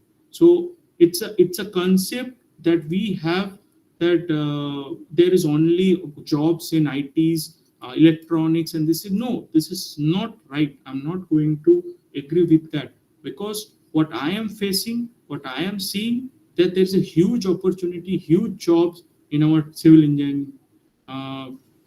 engineering, because in infrastructure, see, a country can only be called developed when you have developed the best infrastructure ways. Okay, so once you have the best roads, you have the best bridges, you have the best airports, you have the best buildings, all the things you have. You don't have the poverty. Okay, so all have the houses, all the people have houses. So governments are coming with some special things for the poor to get the homes. Like all the Indians should have a home. Okay, so for that also, who will build? Not the IT people, not the mechanical, not the other sectors will build. Obviously, the civil engineers will build. For that, there are so many engineers are needed for this sector. Now, you shouldn't think that like only the working means you have a site working, you have this only this you have to go under the sun, you have to work. No, not like that, because civil engineering can be of different types. Means the engineering jobs, maybe you can have a back office work. Okay, maybe you can have a some jobs related to your government jobs. Like you have the planning sector. Okay, planning department you can have, approval department you can have. Okay, then costing department, estimation costing department, management. Okay, so there are a lot of opportunities. So it's not like you have to go out, because see, there are why I'm coming to this, because we as we know that men's and women's are equal, we are treating like that. So in that, if you see that sometimes it's very means many of the female candidates, they don't opt for civil engineering because they feels that you have to work outside. No, it's nothing like that. Because you can opt for some other thing also, because you don't have to work as a site engineer only. You have to go, not like that, because some are full-time jobs like site engineers, where you have to be there out all the times.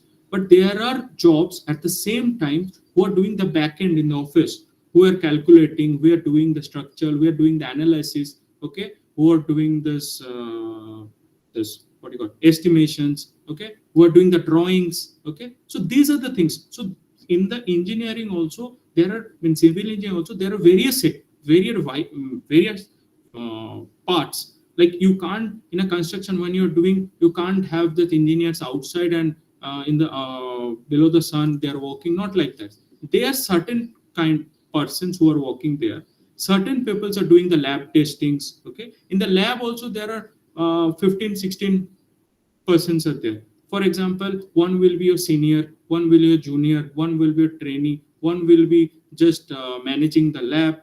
Okay, one will be your boss. Okay, there will be another boss to that. So in a lab also 16 people will be there hierarchically working. Okay, so whatever you are doing in a construction field related to civil engineering, there are lots of opportunities there.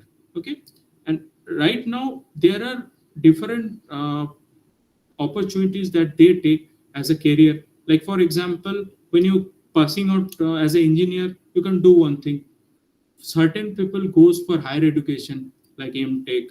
Okay, like MS. Now I already mentioned these are the things you can go through. Okay, the structural engineers, whichever field you like.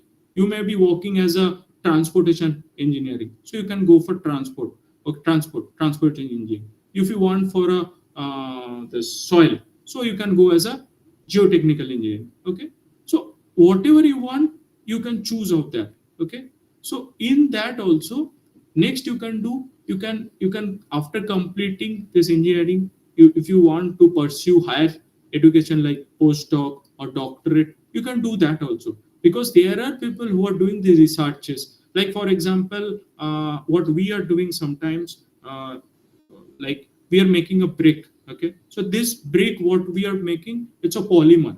Okay, so what we are planning to do this brick, because we are trying to reduce the this polymer we are using, so that this polymer there we are collecting from the waste. Okay, so what we are doing, we are researching on that. We're checking the how much compressive strength it can take, how much fire is whether it's a fire resistant or not, whether it's this soundproof or not. Okay, damp proof or not. These are the things we are checking. So these are kind of uh, things you can do, like you can opt for a specific sector, you can do the research, you'll get the stipends. Once you're done, you can join a college. Okay, sometimes the government institution also looking for the researchers who are paid a huge amount for their research. Okay, then you can go for the government jobs like PSU jobs. Okay, even Tamil Nadu is a very well organized means it's a very, practically what I have been there for many years, 5 years. I have seen that Tamil Nadu is a very well it's a very well organized infrastructure development they have actually. When I was in SRM, I saw there was only 4 lanes. Right now, when I go, there are 6 or 8 lanes. I saw last year only. I went in May. I saw. So every time I go to Tamil Nadu, I see a new developments are happening. New sage zones are happening. There are Chennai. I saw. So there are so many things. New bridges are coming. Okay, roads are expanding. Okay, so these are the things. New companies are coming. See, for example, if IT companies, if a hospital, if institutions, whoever is coming, whoever is investing, whoever is building, you need the civil engineers because you need the constructions. For example, if I say your institution is having a college building. Now, right now, they are thinking to set up another college, a law college, example I'm giving.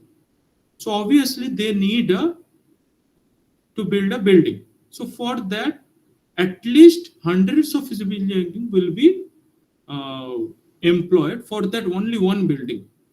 Example. Okay.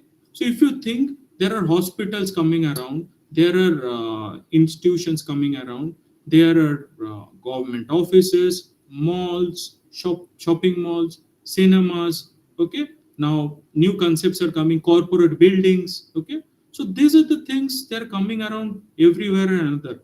So all the things need a civil engineers. Okay. So wherever you see, without the buildings, without the roads, without the airports, you have no other options.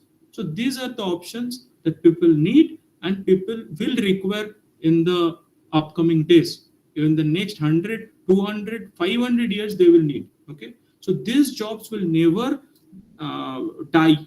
Okay. Others, I don't know, because see, for example, if you go to other sectors like IT sectors or something, AI is coming. Okay. So they will affect those jobs because the programmings, algorithms, whatever they're doing, the things will affect.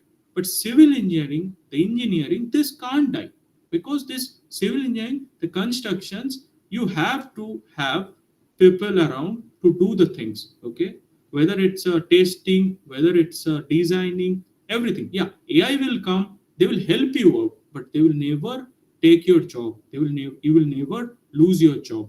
Okay. Next, yes. Apart from government sectors, you can go to private jobs. Right now, L&T is a very good option. Then this Sapurji Palanj is there, Soba is there, like real estate companies, Prestige Group is there. Okay, so Mahindra is there, Mahindra. Then this there are a lot of sectors like Dilip Buildcon is there, Ashoka Buildcon is there. Like Adani, they have also started Adani Realty is there because see this Dharavi, you have already heard a sector this news that Adani's Realty has already acquired the renovation of this rehabilitation of Dharavi. So Dharavi it will be one of the largest project in Asia, if you see. So that project, now you think when they're doing that project, how many engineers, how many civil engineers, how many consultants related to civil engineers, how many entrepreneurs will be involved in that? Okay. So these are the mindsets. I would like to convey this to all the guardians, whoever is their guardians, all the students, whoever are going for the higher educations in the coming, that you should have a positive side that when you are choosing a civil engineering, then there are opportunities. First, you have to find the right opportunity. you have to try to have a good CV, proper presentation, and see, whatever job you do, you should have the knowledge of doing that. Because if you don't have the knowledge, if you don't have that idea clear, you will not get the job. You will not get the job of your choice. If you want to get a job of your choice, you should have a proper idea. Because the civil engineering is not like today you don't have the knowledge to build a house, and tomorrow you're asking, I will be a senior engineer and I want 1 lakh rupees job. It's not possible. You should have the idea of a trainee, then a junior engineer, then a senior engineer, then you will get that thing. Because that's a time taking. I can tell one thing bad about civil engineering, that is, it's a very slow kind of engineering. Like, you have a career that's a slow but a steady. So what we know, slow and steady wins the race. That's I can say. So in civil engineering, the career is slow. You won't be getting, like, starting will be 1 lakh. You won't be getting. Maybe you will get 30,000, 25,000. Then it will increase to 40,000 next. Then they will increase to 60,000, and then it will increase to 1 lakh. But it will be three years process, 4-year process. But your job will never die. That I can guarantee from myself. Because see, we have been in this sector for 20 years, 20, 30 years. Okay. And I am like a born, means I'm born into this only. Means I'm seeing all the round like this. See, business can be good or bad. Engineer jobs can be low or high, because sometimes what happens, companies for our real estate, sometimes the sales drops. So what happens, that time we have to survive. So sometimes we have to pay less salaries. Okay. When during COVID, if you hear, none of the civil engineers lose their jobs. Maybe there were people who have whose jobs salary was decreased, but they never lost a job. Even we have more than 50 plus people working. I'm telling, apart from other, if you join everyone, the 200 plus people are working in my company only. But nobody lost. Maybe we have reduced their salaries. We have given some other works, but we have never, because those people after the COVID were again started working like they were. They gave more because they knew that we won't be losing the jobs. So in this civil engineering, the opportunities are huge. You can be a good professor. Okay, like you can see here. Okay, so many professors are working as a researcher. Okay, you can be a research assistant. Okay, you can be a technical assistant also. Sometimes some colleges offer that.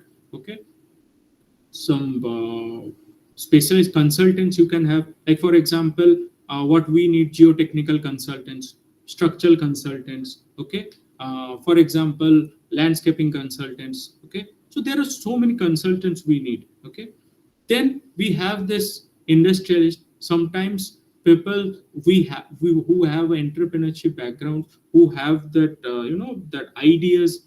Right now the startups are coming, so there are opportunities. Like, you can be setting up an industry, like for example, manufacturing of brick, fly ash brick industry, AAC block industry. Okay, you can have a small cement plant industry, like steel sponging plant. Like for example, the steels, whatever we are getting, that can be collected. The old steels. Okay, those can be collected, those can be properly melted, and we can manufacture. So these are the opportunities. As an entrepreneurship, like us, we can build, we can be a builder. Sometimes we have our colleges. Okay, we have our this clinics. Okay, hospitals. So these are the things you can do. But that's a vast thing. It's like, for example, it's a time taking thing. You can't be like, today I'm a civil engineer and tomorrow I'm thinking, okay, I'll be the owner of this. No, you can't. You can't have that. You have to be patient. You have to have that idea. You have to learn properly in the college, and you have to respect your professors. Like, because you will get a huge opportunity and huge respect if this career advice from these people. Because See, whatever I am today, I'm because of my professors. Okay, Dr. S. Sindhu, Dr. Anand sir. Okay, so from SRM they have guided us. Okay, though we have learned a lot of things there, we have implemented here. And another thing, one of the most important thing is in career advice. If you ask me, don't think that whatever you are learning today is similar to what you're working. It will never work out, because you need the formal education, you need the book education, everything is needed. Okay, but practical working in the field is totally different. So for that, you should have both the ideas, and you should have the patience to learn that. Then only you will be able to excel in your career. So have faith. As a, maybe I'm not a very big person, but as a small person, as how much in my career, I can guarantee you that if you're taking the civil engineering sector, uh, and means if you choose for this sector, you'll be beneficial. So if anyone has anything to any questions, they can ask me. I hope I haven't bored anyone. If I'm taking too much of time, I'm sorry for that. Um, Thank you so much. I think there is another speaker after me. Thank you, sir. Thank you, Mr. Sayan, for sharing your wonderful thoughts on the various career opportunities in civil engineering. So thank you Thank so you, much, ma'am. sir. So next we have uh, Ms. Kavin Malar. So there is no better ambassador for an institution other than her alumni.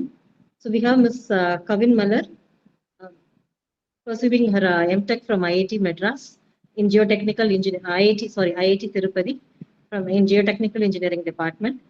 So to his academic excellence, she is a second topper in IIT Tirupati.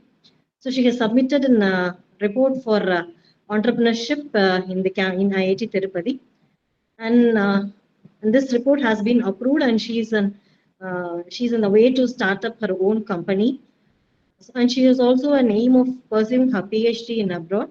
So we're very happy to have Ms. Kavin Mother to share her thoughts and to share her life at SVC. So Kavin Mother? Yes, ma'am. Yes, Kavin Mother. Is it audible, ma'am? Yes, Kavin Mother. So, good morning, everyone. First, let me thank the faculty members for giving me this opportunity to to express myself about SVCA and all that time that I had in that campus. And yeah, I'm from 2019-23 batch. Maybe the most unruly batch that college had ever had. And since it has been only 1 year, so you people can't expect much progress in our lives right now. But maybe in 5 to 10 years, we will be in some good position, like the people who spoke just now. So to talk about my life at SVC, obviously it wasn't only about academics. So it is in that college where we would spend. It is there where we actually it is that phase which defines whom we actually become. So we used to spend the most precious period of life there, that will be around 16 to 20 years, or maybe 17 to 21. And usually in this period of time, we go through so many things that are usually left unnoticed by the people around us. So SPCA gave me a few people to cherish forever. Also, it is along with them I always end up standing outside our HOD's cabin, and that too with an apology letter and a pity face there. And I'm pretty sure ma'am will remember all of it. And above everything, on top of everything, there is one thing that should be mentioned, is the faculty members there. The bond, uh, the friendship that we create with the faculty advisors there is like a family there. So when I decided to take gate exam seriously, na, the way they helped me throughout is is on a different level. So I'm always thankful for that, or without that, I'm not here now. So I guess no college would allow to prepare an individual for a full-time exam, and as everybody knows, GATE exam usually they will put it upon February month, and we used to have our internals CAT exams during January month. So it is just because my faculty advisors get to know me. They had a trust on me that they left me just like that so that I could prepare well during that January time, even though I had my internals and everything. So just for example, I'm telling this. I'm a girl who will rush things at the last minute, but somehow manages to do it. So, for a girl like me, the last minute preparation will be so important, and only because I could develop that relationship with my faculty advisors, they get to know me, and that is why they gave me that chance, so that my last minute preparation went somewhat well. uh, they and obviously they will motivate us continuously to do something to excel in life. Let it be sports, not only academics, sports, and all other extracurricular activities. The college provided numerous opportunities in various aspects, like in multiple aspects. But as usual, we don't use it all, right? It is not like we should make use of all the facilities and opportunities that we get, but it is that one or two opportunities that we really needed. And if we can find out that, and if we can make use of that opportunity that we really need, we will get what we actually wanted. So it is not always about studies, it is about finding one way to succeed in life. Apart from my friends, colleagues, and faculty members, there are so many things to be missed now. That cultural events, canteens, our department will used to have a special fest called highways, and just the atmosphere there in that campus.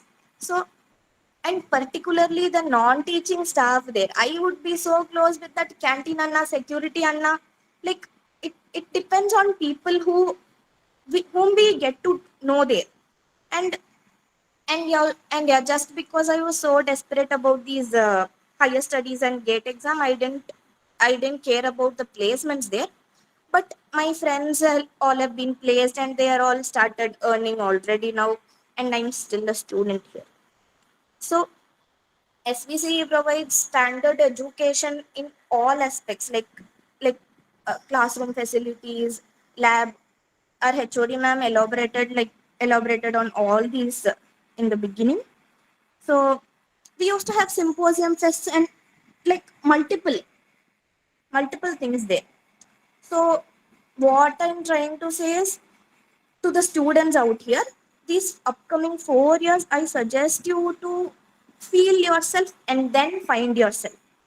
So it is always the people whom we choose to roam with or have some quality time with. And this is this is as important as the academics and the career plans that we build up in our mind. So all the best to the students out there, and thank you so much for this opportunity first. Thank you. Thank you, Kavin Marar. So now we'd like to answer any questions from the participants. So we are here to answer any questions. So experts are here.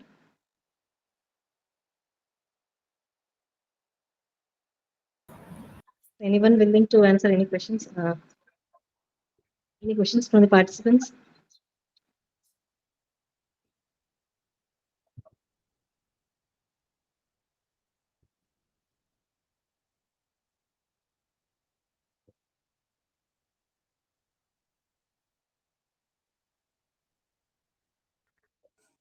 Hello. Yes, please. Ma'am, how about industrial visits? Do you arrange or the students have to arrange themselves?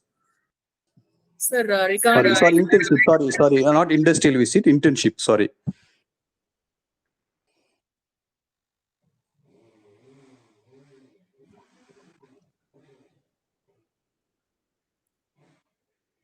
Hello?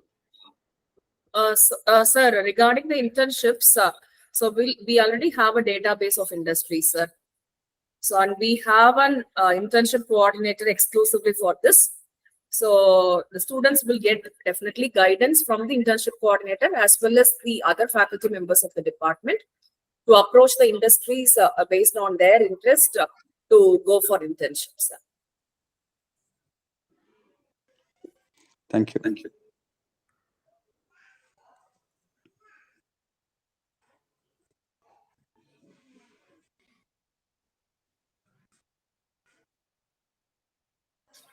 How about the fee structure, ma'am? So fee structure is, you can see it in the website itself. So it is available in the website. So you can just go to the website and you can see the fee structure. Still, if you have any doubts, you can approach our section at Kodurpuram. So we have the trust office there. Or the fee structure is posted at the website, sir. Okay. Yeah, I have seen that, but I don't know that whether you are charging donation for the management quota or not. Sir? Donation. You are charging donation for those management details quota? are available with the admission people in the trust officer. So it is at Koturpuram. Or you can meet AMA, that is admissions manager, admissions manager is there here at the college. So you can meet them. So those discussions we can have it in the college or at the Koturpuram trust officer. Okay. What's the total intake for the civil engineering? Sir, actually the present intake is 30, but from next year we are increasing the intake from 30 to 60 since the core engineering is coming up, sir. Okay. Thank you, madam. Thank you very much. Thank you, sir.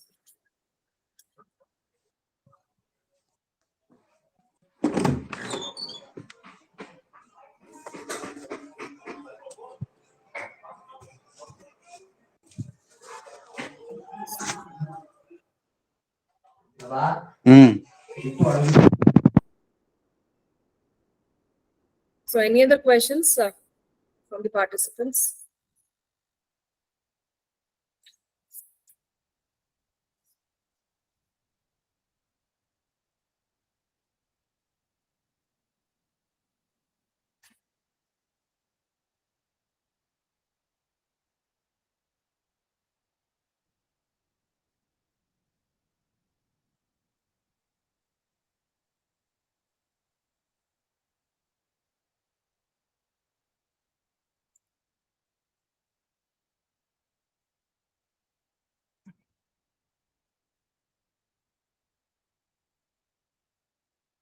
Ma'am, there are no further questions. Shall we wind up, ma'am? Yes. So on my behalf, actually, I would like to thank Mr.